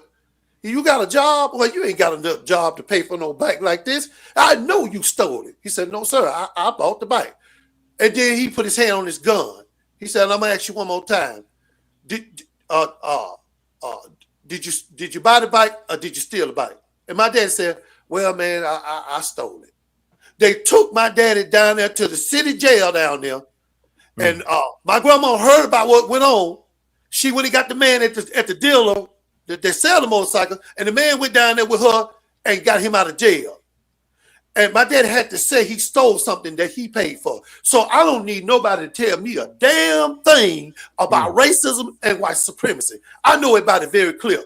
This young man was killed for a little of nothing. Probably one of them little girls down there liked him, and them boys got jealous. Because one thing I know, and I know cold and clear, a man will kill you faster over a woman than money. And I'm telling you that for a fact. We got to stop going out here with these old stupid little songs, talking about some spend that cash and all that old mess, and we losing our young men out here. This is not a game, man. This is not a game. This boy got no business being dead. Now I got to sit here, and you know what I got in my hand at night, and stand guard, just in case. Hey, man, stay dangerous. Because I don't trust nobody. I'm going to say this in closing. I appreciate you letting me come. I'm going to say this in closing. Yes, sir. Mississippi hasn't changed. The only thing changed in Mississippi is the date. But those people are still there. As you can see, cold and clear. These things are not no joke. They used to take our women and tie them to horses and pull them apart while everybody watch. Scare you so bad till you'll never try anything. I say this. I'm tired of marching. I'm tired of singing. We shall not be moved just like a tree. And then they found a tree, the nearest tree to hang you in. This is not a game. I'm tired of marching. People out there falling out. Ain't no Gatorade, ain't no water. Everybody got on different perfume and cologne. People falling the hell out. And then some people ain't took no bath. They just came on out there. Should have stayed at home. I'm tired of marching. I'm tired. See, once you get tired of doing the same thing, then you're going to have to try something else. Because let's say this. Say they said black folks are violent. Well, we learned it from you. See, we learned it from you. And see, your population ain't going like you thought it would. See, white women are not having kids like they used to. They're not. And your population is dwindling. Thanks to you. Thanks to you. And this buzz for you. Because now you scared what you did to us that we're going to do to you. Yes, sir. Charles, 30 seconds. Give me your final take. I got more people coming in. My final take is that we got to stop this foolishness with these songs. We got to stop fighting one another over. You're in Walmart fighting over one printer, about to kill one another over a printer when there's 50 Walmarts. Once we start doing love one another and caring for one another and helping one another and stand together, then they'll stop. But until then, they're not going to stop. It'll be another one and another one. Thank you, bro. You're welcome, brother. Thank you for coming up, Charles. Always a pleasure having you, bro. Yes, sir. Yes, sir. Shawnee, nosy by nature, talk to me. You're muted, nosy. You muted. Let me take you off. Oh, I forgot I muted it. Yep. Auntie We Mickey, finally got nosy by nature on screen. And just me. I just wanted to show my face, so make it personal when we having our conversations. Yep. Hey, just me. I see you backstage. I need to see your face before I pull you on stage. I got to make sure. It's a sensitive topic, so I can't risk my platform. You got to show me your face, and then you can go back off cam. Go ahead, though, Nosy. Yeah, I'm just enjoying to be up on the panel with you guys for the first time. Yeah, we appreciate you. We appreciate you calling in, putting a face to the name. Where you at with all of this that's been going on? Have you been keeping up with all the coverage? With everything, with everybody. And just sticking to the, just ringing out the bullshit and and soaking up the, what makes sense. What makes sense to you? Nothing. In this case, come on, Nosy. Come on now. In this case, nothing makes sense about nobody knows anything. And it makes sense when people on the same, on the same page. Like that don't make sense. And when, all the speculations about, how it could have happened and what we think happened, it's like all that makes sense. And I don't see how the parents are like not feeling like that or really in an uproar. Not, not talking about violence, but really if you want to protest and march, it should be down there at the precincts, all the people involved, rounding them up. Everything is like nobody moves. You know, nobody moves because somebody didn't got hurt. They didn't die. So we got to get some answers. Let me ask you this, and I'm not combating nothing you saying, but if you were the oppressor, right? Let's say you're the oppressor, would marching make you stop? It's not about it. I'm talking about in legal form. Like that's what we can do. March to be heard. Not I'm tired of marching too, and all Hey, of the Nosy, I got a the question for you. kumbayas. But it's like we have to get out there and be heard, even if we have to go stand out like in front of the View and these radio places and stuff. Like, why y'all not speaking on this? Why y'all not talking about this and that? Let me ask a question, Nosy. First question is, We how have to many get out there marches? just like the Jehovah Witness and walk door to doors and you know. Yeah, but don't nobody like them. You know. But I'm talking about talking our talk though. Saying what we say. They bold to do it and pass out stuff and you know say what they believe in. My We thing gotta is, be just like that, just in their face with it. Like, I feel like no. nonviolence is controlled opposition. If it have to get violent, though, it can get violent, but it have to be organized. And then, like now, in all these major cities, they have cameras set up all over the cities on every street. Whether people want to believe that or not, I'm just letting y'all know. If you go into a major city, especially Chicago, New York, Los Angeles, Dallas, especially Dallas, Yeah, Dallas has we had all cameras know since the this too. 60s. We You know, all know this, but crime is still happening. well, People here's my still point. getting away with stuff like Nolan. If you go to one of those protests or one of those marches, you are putting yourself in an FBI database so that they can target you. But here's the We thing about already that. in one, really. If you Right. look But here's at the it, we thing with already in AI, one. they can place you somewhere at this protest that you weren't, and everyone will believe it on the news. That's right. And your GPS will ping that you were there. They have all Not the how evidence I that would they do need. things because I gotta go to work. I gotta get back to my job. My job gonna verify me. Let I'm me tell only you, doing things on certain times, and people know my pattern. I want to tell you the only thing that's ever worked. The enemy that cannot I see understand you. what you're saying Yeah, though, but I'm sick of it. It's a we way. all tired of it, Nosy. Where But there's a listen, will, there's a way. the enemy that cannot see you is the enemy that cannot fight you. Marching lets them know exactly how many soldiers you got.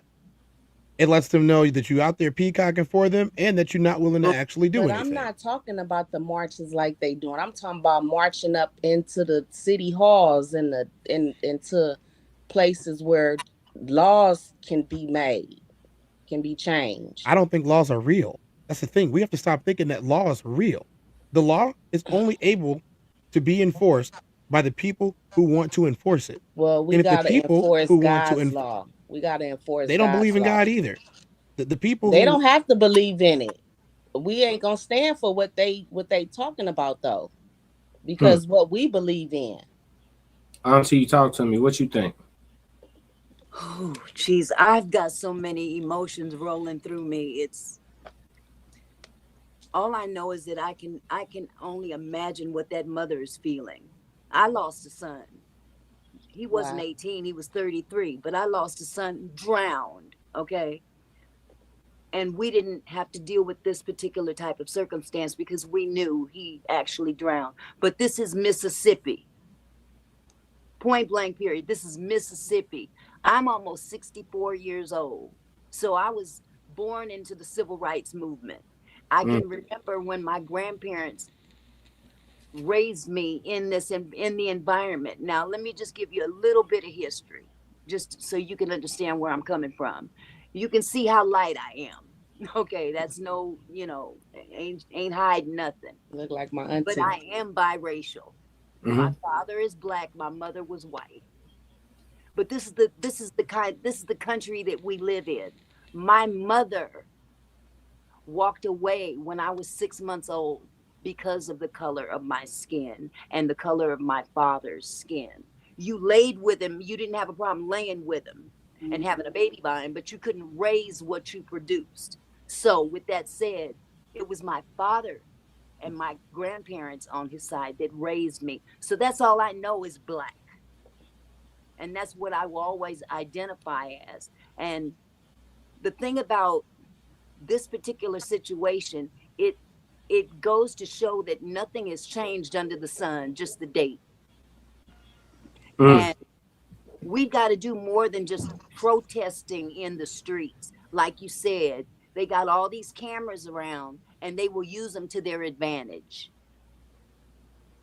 I don't know what the solution would be. But protesting, walking, marching in the street, that worked for Martin. But Martin ain't here no more. This ain't 1964 or 68. We're in 2026. We into a level of technology with AI, just like you pointed out, sir. They can superimpose your face on anything. True. To create their narrative. You got to be careful. So you got to get away from giving them the control. We have to take the control to get to the bottom of this. I don't know what that solution would be, but enough is enough. Yeah.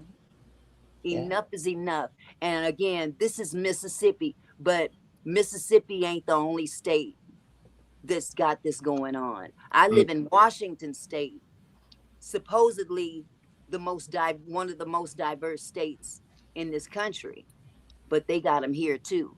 The difference is that it's the smile on the face. It's the smile on the face, the inclusion. And then when you turn your back, they put that nail right there in your back. Yep. So this is a countrywide issue. Yeah. And we have to fight fire with fire. You know, we have to meet them with their energy. And I'm not sure how to do that. I'm really not sure how to do that, but the tables have got to turn at some point, because I know what the Bible says. The Bible says the last shall be first and the first shall be last. Right now, they're treating us like we're last. Yep. But we are first. And that's what they can't handle. They can't handle that. Mm-hmm. This infuriates me, that this family would be put through this. 18-year-old young man, and this is the thing, and pardon me if I'm talking too much. You good. This young man had a future, a bright future that I bet you them same white boys didn't have. Yeah, yeah. Because the money had to buy theirs. He did it on just being himself. He was what he shined, not his parents' pockets. That part. That and they didn't like that. And jealousy is an awful D-R-U-G.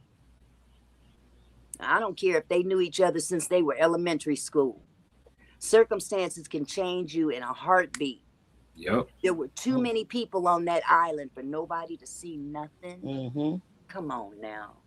Come on. I'm with you. And don't be surprised if the little white girl might have been the catalyst from all of it. I told you, I'm starting to think everybody was in on it. I'm starting to think everybody was in on it, because these cults, they got rituals they perform. It was an anniversary date. It's the 4th of July. The island happened to be named Horn. We know these is devils we dealing with. You know what I'm saying? Like all of the math is math, and for all we know, like, see, that's the thing too that I was telling the chat. I said the truth is stranger than fiction. These folks been playing in our face and calling it sci-fi.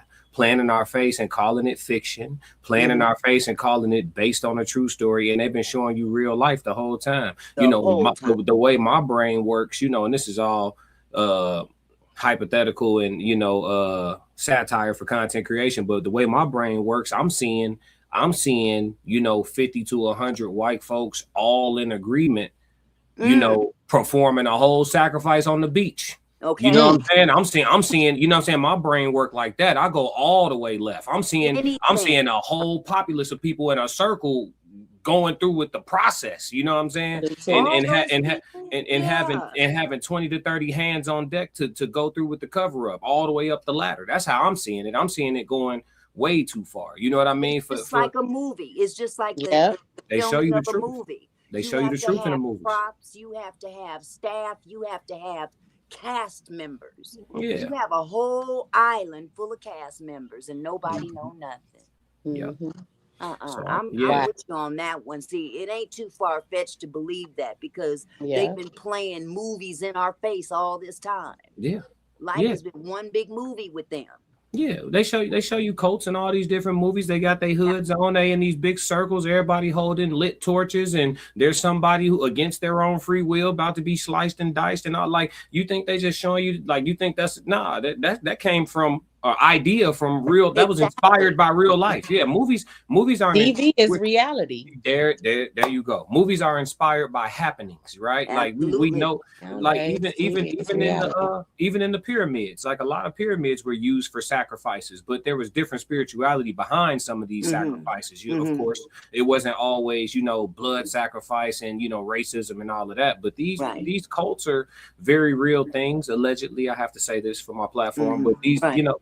So it's just when our wheels don't spin like that, it baffles me, to be honest with you. Like, there's so many people with the wool over their eyes. There's so many people who have been taught to believe that the 60s was so long ago, that the 70s was so long ago. You know what I mean? I keep telling people, like, there are plenty of white folks breathing who have participated in lynching. Exactly. They're still breathing. These people aren't, it's not like it was so long ago that like 3 generations of the people who did this stuff are dead. Like, no, they're still present, teaching their grandbabies. Like, I don't, and I tell people all the time, ever since I seen that movie, They Lived, with them glasses, I looked at the world like that. Like, you need them glasses to see who people really are. Yeah. Because in that movie, it just tripped me out how they was just how you call it, recruiting people, and you didn't know who was who until they found them glasses and put them on. Like, wow, somebody standing right next to you could be an alien. Yeah. Absolutely. But see, that's the thing. We'll laugh that off. But I've been saying that when I saw Men in Black, the first one, as a kid, I was like, oh yeah, this real life. But because I'm young, when I'm thinking it, everybody just, you know, these kids, they got to like, no, fam, like this looks like when I see people who faces look dysmorphed and skin hanging high, they ain't supposed to hang, and they look slimy and all. I'm like, that ain't no person. You know what I'm saying? Like, that's something else. You know what I mean? Like, that's something and like else. you said, they show it to us like, you know, all the it's time. fake, but it's reality. I mean, the bottom line is, if it can be imagined, then it's already happened. If it can be imagined and put on film, then you can bet your bottom dollar it's already happened. Yeah. They just haven't put it out there on the big screen yet. But usually what we see in media has already happened. So they can't blame media for being the influence, because it was already there to begin with. Just like books. They telling somebody's story and just changing the names. Absolutely. It'd be a real story. And they're trying to change history as well. They always change history. I mean, that's pretty proven at this point.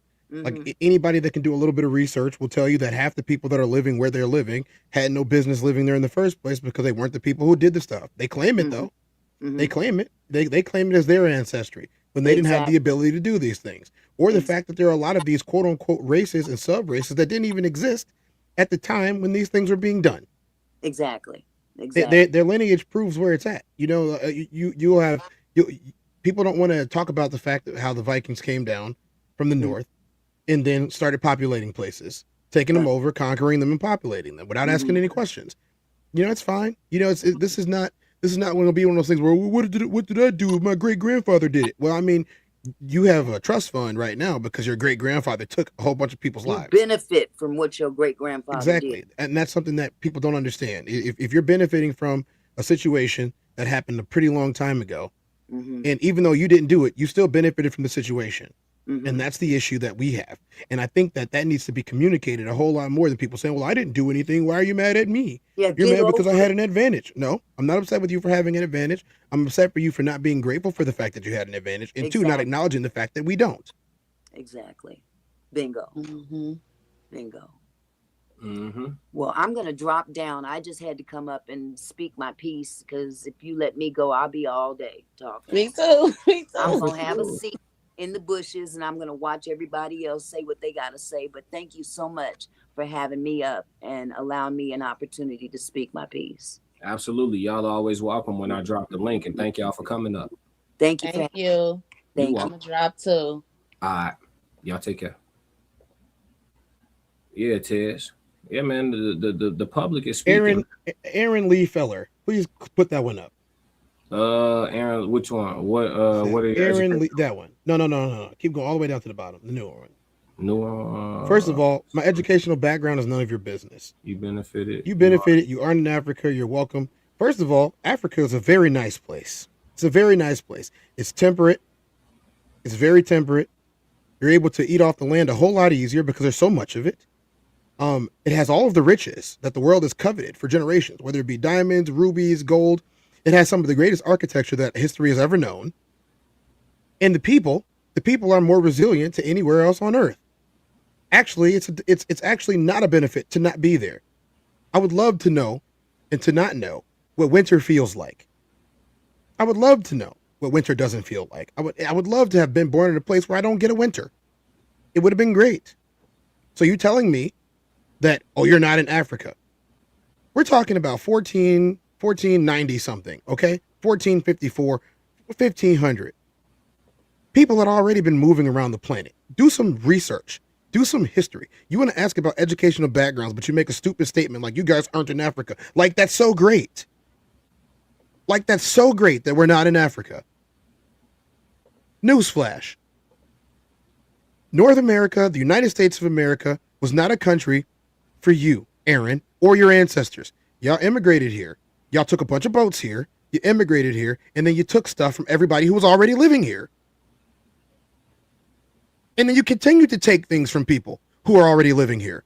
And then you try to tell the same people who are already living here that they should be happy that you brought him here against their will. If I dude napped you, threw you in the trunk, and then brought you to, I don't know, New Mexico, and said, aren't you glad you aren't in Chicago anymore? You probably gonna wait for the most opportune moment to end me or steal my car so you can get back to Chicago. Allegedly.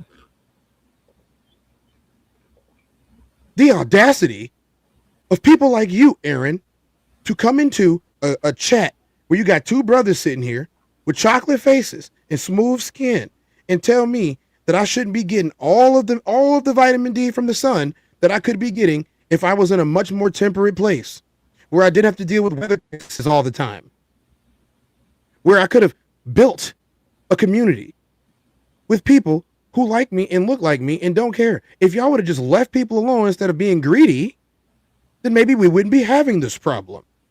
Now, that's not to say that people can't intermingle, that people can't trade, that people can't mix and do all of these things. The problem is when you try to tell people who are telling you what's wrong, that nothing is wrong at all, and that we should be grateful for the way that you treat us.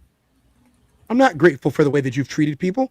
I'm not grateful for the way that people have had to prove their worth. I'm not grateful for having to be 5 times better than your son. Pull yourself out by your bootstraps. Well, your kids are all doing drugs. Your kids are all drinking.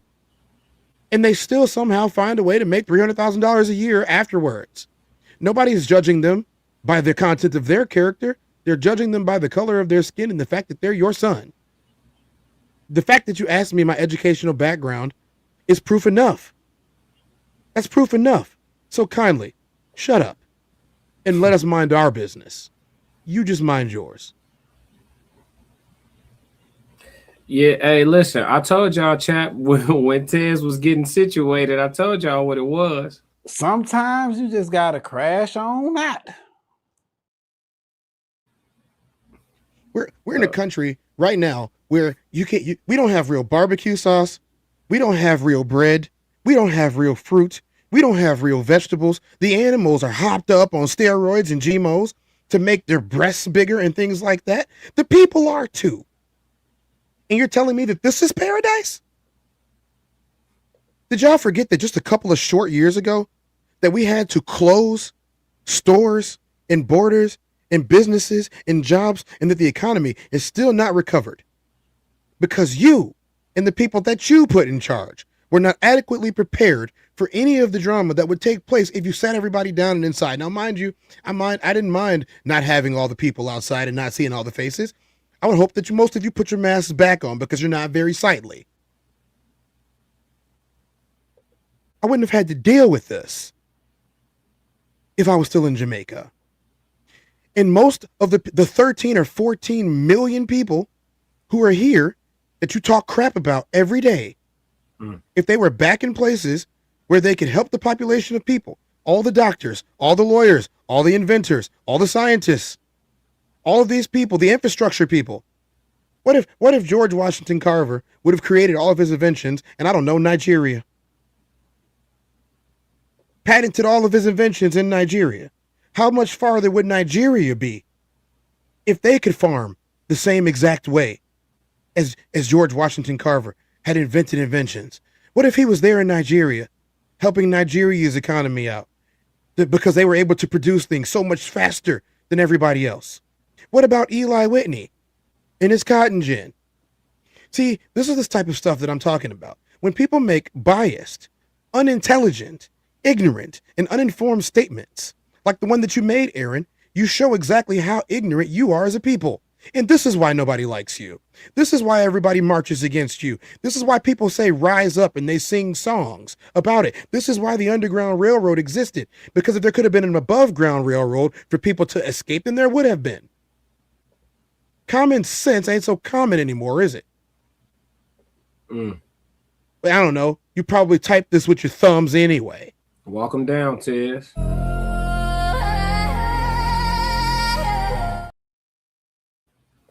Rando check. Please put that back. Which one? Put that back. Oh, Put right that back. there. Oh, if shit. If they're a product of American culture, then why didn't the non-melanated folks do it themselves? No, it was not a product of American culture. It was a product of oppression. They were invented because it was so hard to work in the fields for little or no money based upon which time period that you were born in. Either you were born into a spot to where you were being forced to do it without pay because you were the pay and you were the property, or you were born into a time where the only job that you were allowed to have was out here picking it up. So it's already out there. They invented ways to make their lives easier. They didn't do it because they wanted to be some great inventor. They did it so they would live longer. If the quota was 6 barrels and it took me 6 hours to get 6 barrels, and if I invented a machine that would get me 6 barrels in 15 minutes, then I could have the rest of my day and fulfill the quota and get the 15 cents you were going to give me anyway, if I'm even getting that. I want to respond to something, Tez. Candy Kane 112 said, I'm an American. I'd rather deal with the devil I know than to deal with the ones I don't. I just got a question. Are you well traveled? I just want to know. She's probably not well traveled. Yeah, I'm not even gonna make no assumption. I just want to ask, like, are you well traveled? Have you been out the country? How far? What countries did you go to? Like, you don't got to tell me the whole rundown, but I was just wondering, because a lot of well traveled people, especially well traveled Black people, they don't say stuff like this. America is only the best country in the world, depending on who you ask. Let me see. McKinnon said, or Lewis Lattimore, who actually created the functional light bulb that Thomas Edison couldn't. The lights you have today are thanks to Lewis Lattimore, a Black man. Latimer. Nick Williams said he's on fire. Yeah, Ted's gonna crash out, man. All you gotta do is light the match. I'm just really irritated by the fact that someone is no longer breathing And y'all keep trying to tell us to chill out about it. Why is it every time? When Charlie got offed by some random weirdo that allegedly on a building, everybody stopped and everybody started talking about it for weeks. Everybody. They had a spectacle. So let me address this. Yes, Nolan's homegoing service had a couple of fireworks with some very well-known public figures. But did we forget that Erica Kirk, the grieving widow, walked out looking like Hulk Hogan? Man, wait a minute. Hulk Hogan was there. Came out to pyro and fireworks coming up from the stage. Did you see any stage at any fireworks at Nolan's homegoing service? Were they playing any loud, raucous music to get people hyped up? Was it in a stadium? What I'm trying to explain to y'all is that it's very incongruent that every time we talk, we breathe, we eat, we dance, we play sports, we have a show, we do anything, we drive, we wear clothes, we put on a hat, we have facial hair, we wear our hair long. You have a problem with it. But every time that you do it, it's fine. That's racism. That's what we're talking about. So don't make me tell you again, this is our space, and I'm not going to let you into it. Who mentioned Emmett Till? I missed it. Who brought up Emmett Till during the service? Al Sharpton. What did he say exactly? Do you recall? He said that this reminds him of Emmett Till, seeing as how he was alive, and he was there after. Yeah. Everybody hit like and subscribe. Tez ain't doing this cook up for nothing. It don't cost you no money to hit that like and subscribe on the Tez Down. He's streaming from his page on YouTube and Kick. I'm streaming from my page on YouTube and Kick. So make sure you like and subscribe the Tez Down and like and subscribe the Classic Codes. We here.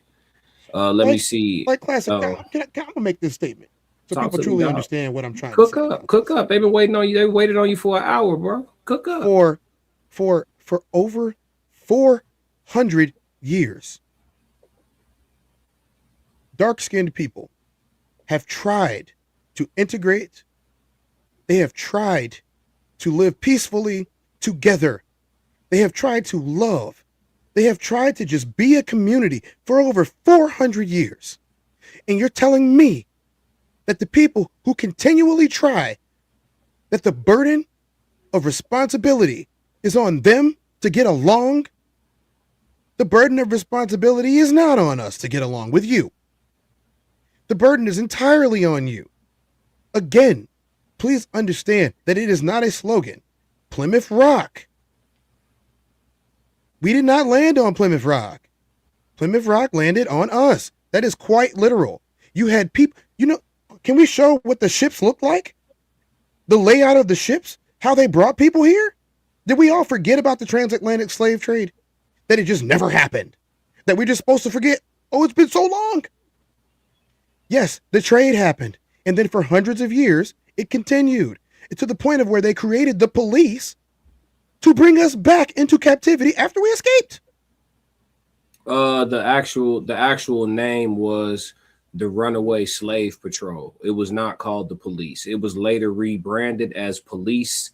And then people wonder why melanated folks naturally have a tense relationship with law enforcement. It's because literally, historically speaking, you guys can fact check this. You're talking to two educated brothers who don't have to validate themselves with the colonizers' degrees and shit, because both of us probably overpaid for school for real.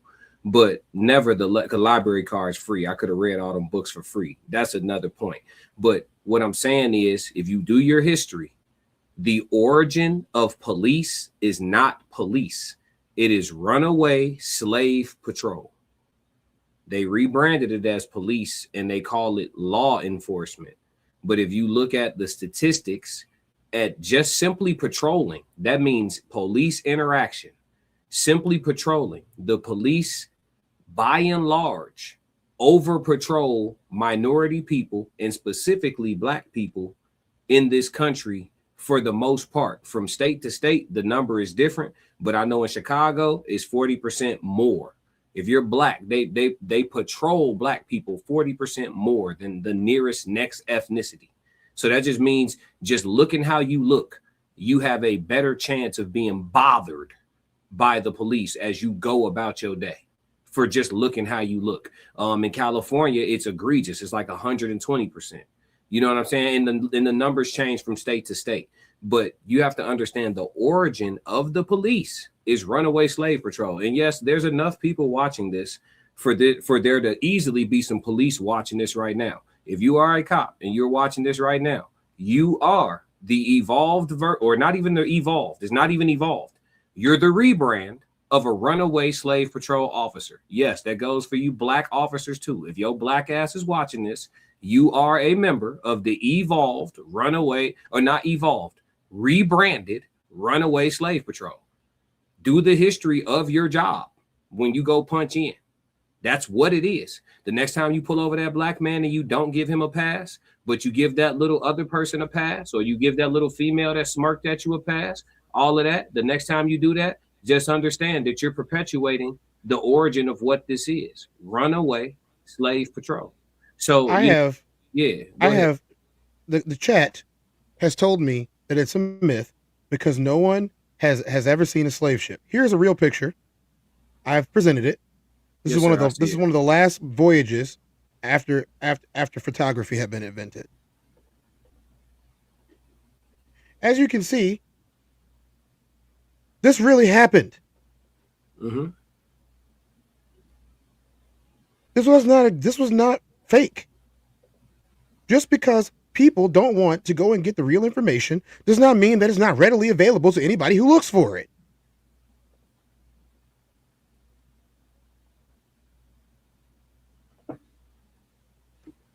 Don't worry about me. I'll be all right, Kashari. Thank you. She worry about you, Tez. Yeah, they said 100. Yeah, it's just about understanding history. Honestly, that and who brought that up in was that Al? Was that Al or was that no, I'm talking about at the funeral. Was that Al or was that Ben who talked about Ben and Al talked about it? Yeah, the history, not just the history of Mississippi, the history of the country. Like a lot of people don't know true American history because that shit they taught us in public school, that wasn't it. And once you start really learning American history for real, once you start learning that it's pyramids all through the country, once you start learning that it's hieroglyphs all through the country, once you start learning how much the Grand Canyon mysteriously resembles certain parts of Egypt, once you start learning, everything I just said, go check it out for yourself. I see it, Ted. Yeah. But once you start learning these things, you'll realize, like I keep saying over and over, the truth is stranger than fiction. Pay attention. Packed in like sardines. And this is the women. Packed in like sardines. There are so many articles about this. They are documented voyage books. Manifests is what they're called. There are so many still available today to go and be looked at. To be ignorant is a choice in today's society. To be ignorant is a choice. No one has a right to their own ignorance in the face of pain, oppression, and the documented violence that was committed against our ancestors. And I say ancestors as a whole, not just because if you're from Nigeria, not just if you're from Lagos, not just if you're from Egypt, not just if you're from South Africa, not just if you're from Ghana, Guyana, or any of the other ones, as a shared history, because in the United States of America, if you are brown, the way that I am brown, you are considered black and African American. I am so tired of people trying to change the distinction based upon where you came from, when half the time nobody knows because they kept them locked into underneath ship like this for months at a time. Most of the time, half the people died before they even got there, and they wouldn't even remove the bodies off the ship. You just sit there and look at Phil the entire time that you're traveling on this voyage, locked in nasty iron chains with no clothes on, like cattle.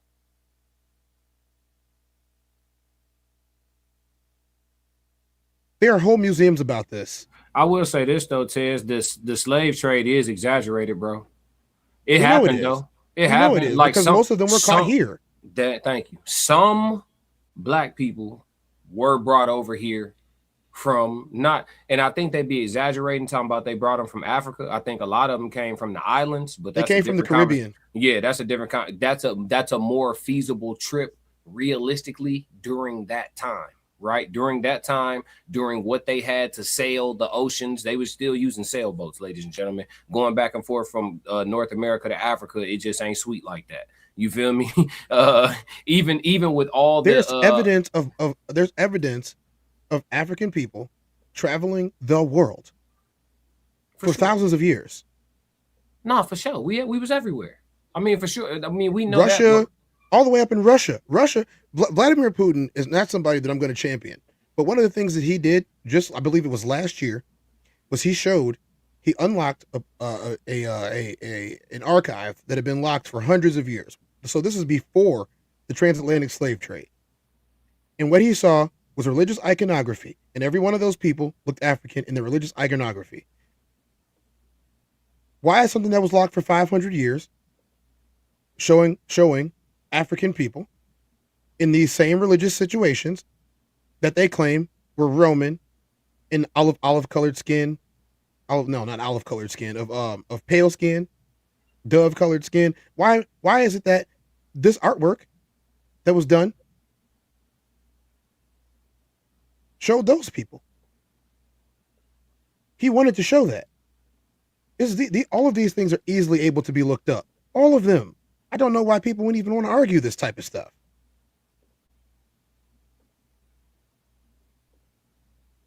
Mm-hmm. It ain't really nothing to argue with, brother. If reincarnation is real, bro, if reincarnation is real, it is such a shame that these two people have had to go through this 2 times in their lifetimes.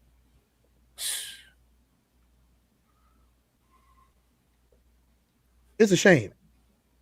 This is a shame. This entire thing is a shame. I'm not saying that it is real. I'm just saying if it is. And I'm also saying that there's so much information that you can find just by simply searching for it. But people want to be stuck on what they learned in Sunday school by somebody who probably didn't even have a degree. You know what's crazy, brother? The answers to what we going through are in the Bible.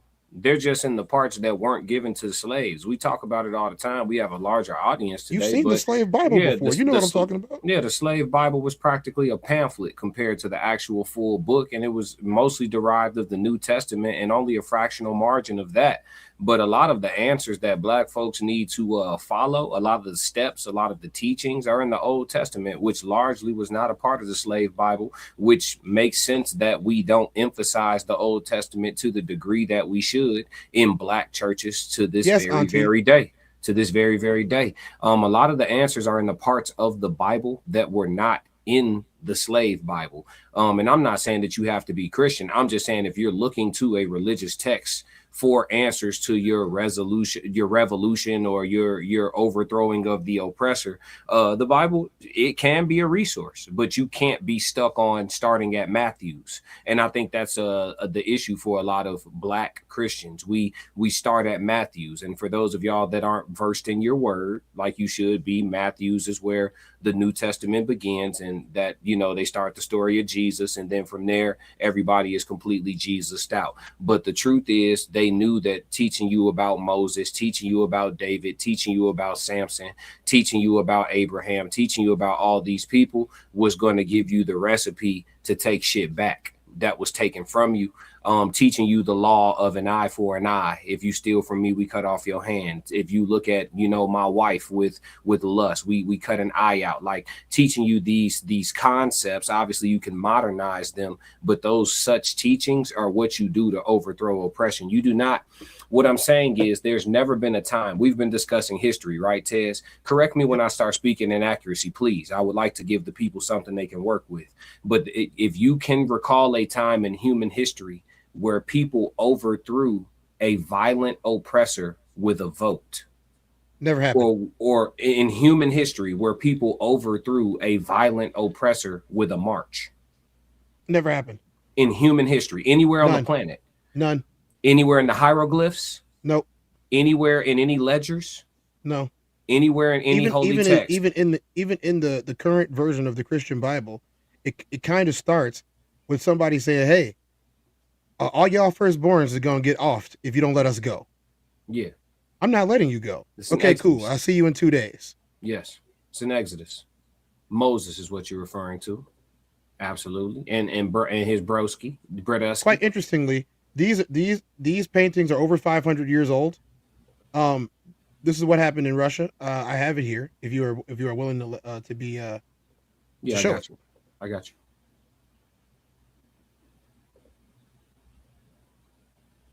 They're up. As you can see, these were released in Russia because let's just go ahead and do it. We're here. We're here now. Let's just do it.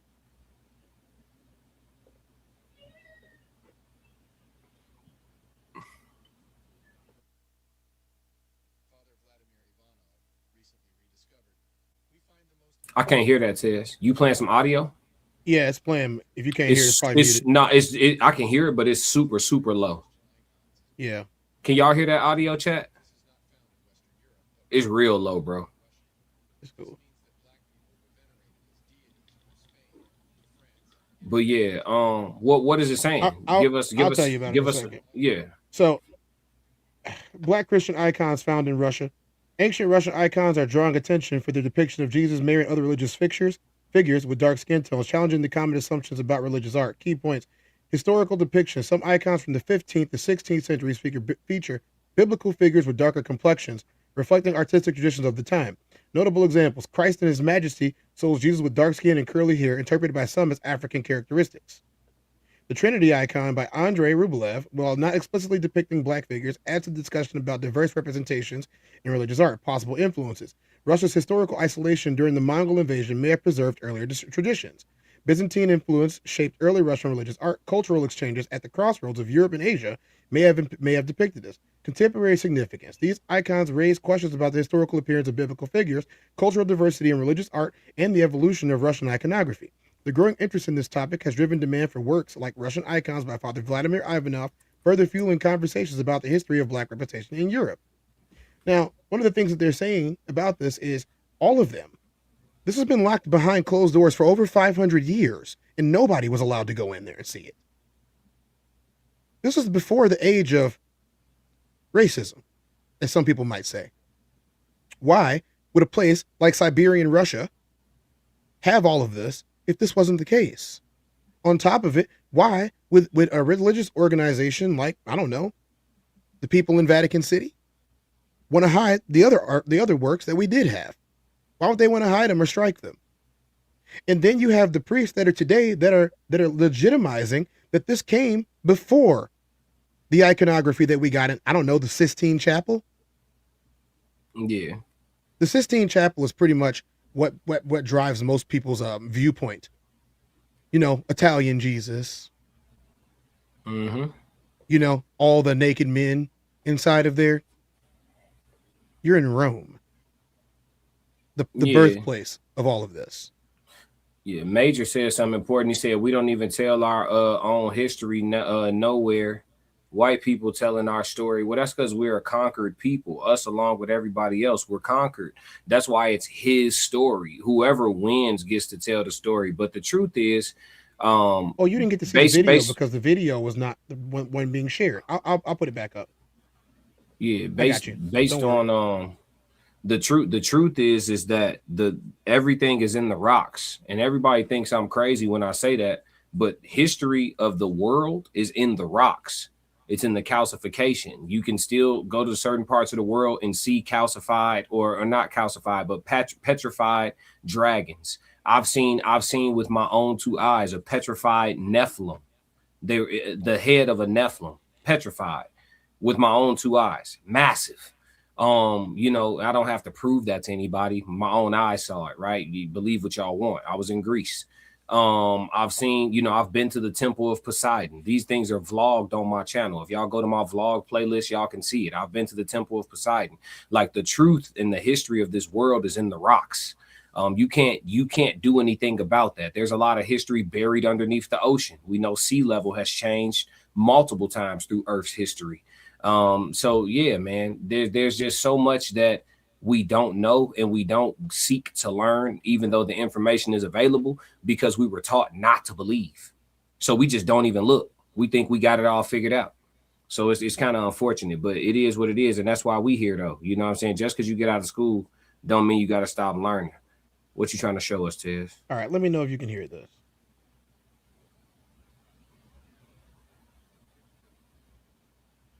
Russian icons by Father Vladimir Ivanov, recently rediscovered, we find the most interesting collection of Christian icons.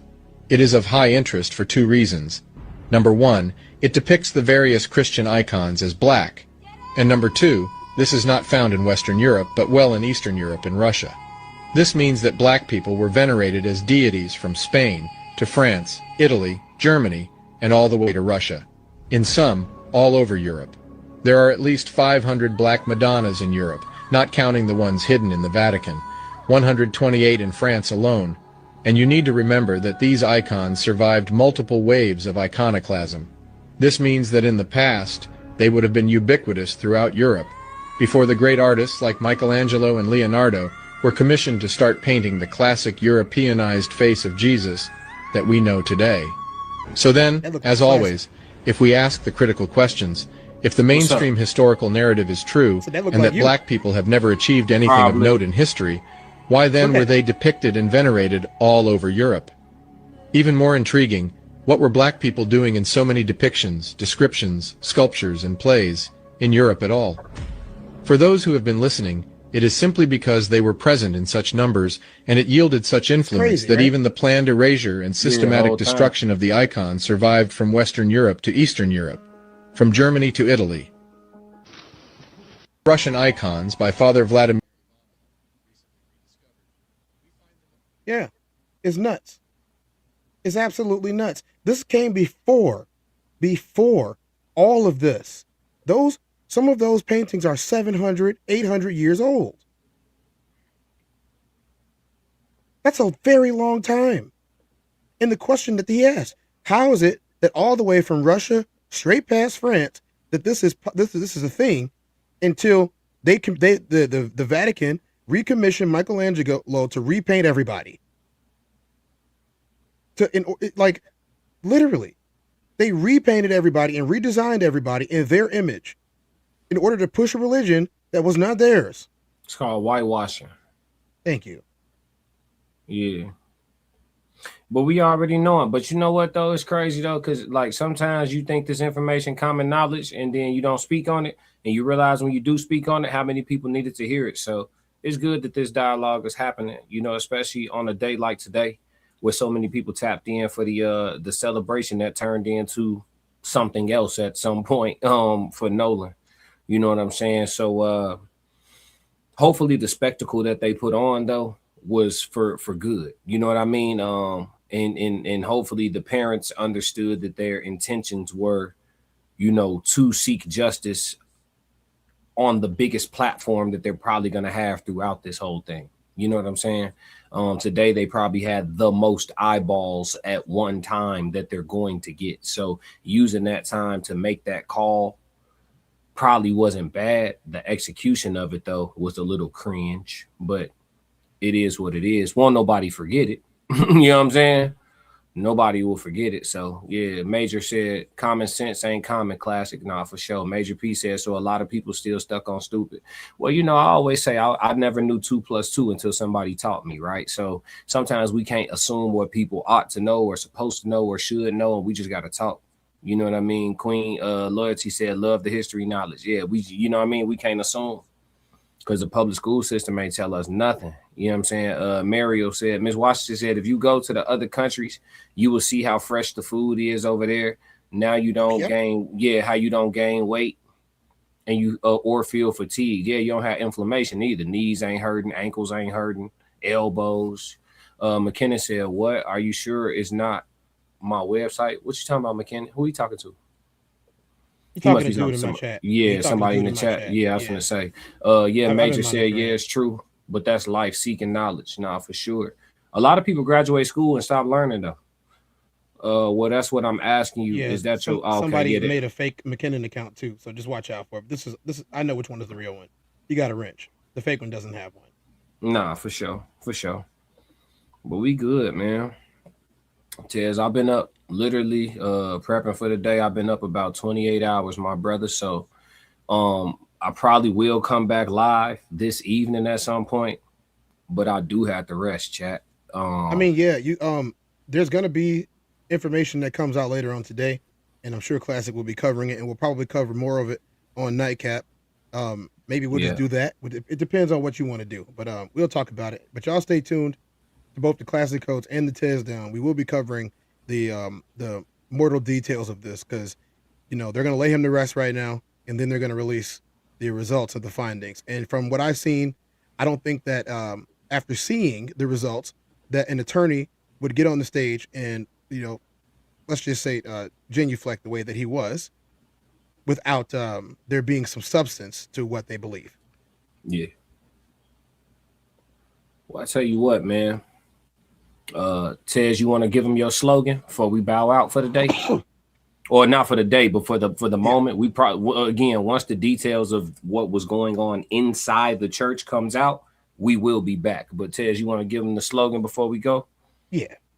You know, keep yourself safe. Pay attention to your surroundings. Stop being around people that don't like you. I only hang out with people who like me. I only talk to people who like me. And the minute that I find somebody doesn't, I'll burn that bridge. Burn that bridge. There's no point in saving. The grass is not greener on the other side. And even if it is, why would you want to be there if people didn't like you?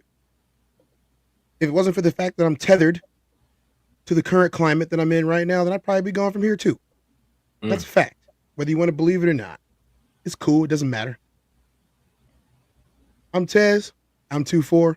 This has been The Human Experience with Tez and Classic. And the one thing Classic already says is, hey, if y'all don't do nothing else for me, make sure y'all stick to the codes. We got another classic. Yeah.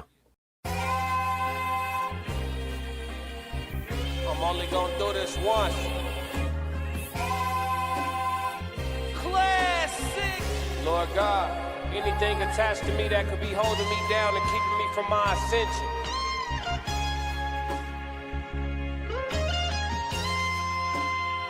I pray that you detach that from me, so I can fly. They think ill about me, they still around me. Lord God, please set me free. I ain't going out like Gandhi, bet it won't be nobody next to me. Cause I'm watching the people I'm loving the closest way more than the people I don't. It's the people that hurt me the most in this life, be the people that's locked in my phone. They made a mistake, I gave them some grace. I make a mistake and they won't do the same. People be dishing out what they can't take and they take what they cannot get back to the game. I'm unforgiving cause I'm unforgetting, I harbor resentment. I know what you did me. I am not Jesus, it ain't no repentance when I'm on a mission and moving relentless. Been here before, I know the feeling. Think it's forever, the end to be chilling. Mike Jackson, my life is a thriller. Close to midnight, I turn to the villain. Boundaries over sparing your feelings. Sebastian gone, you can cry me a rip. To be great, you gon' have to be different. When you say it, they gotta know.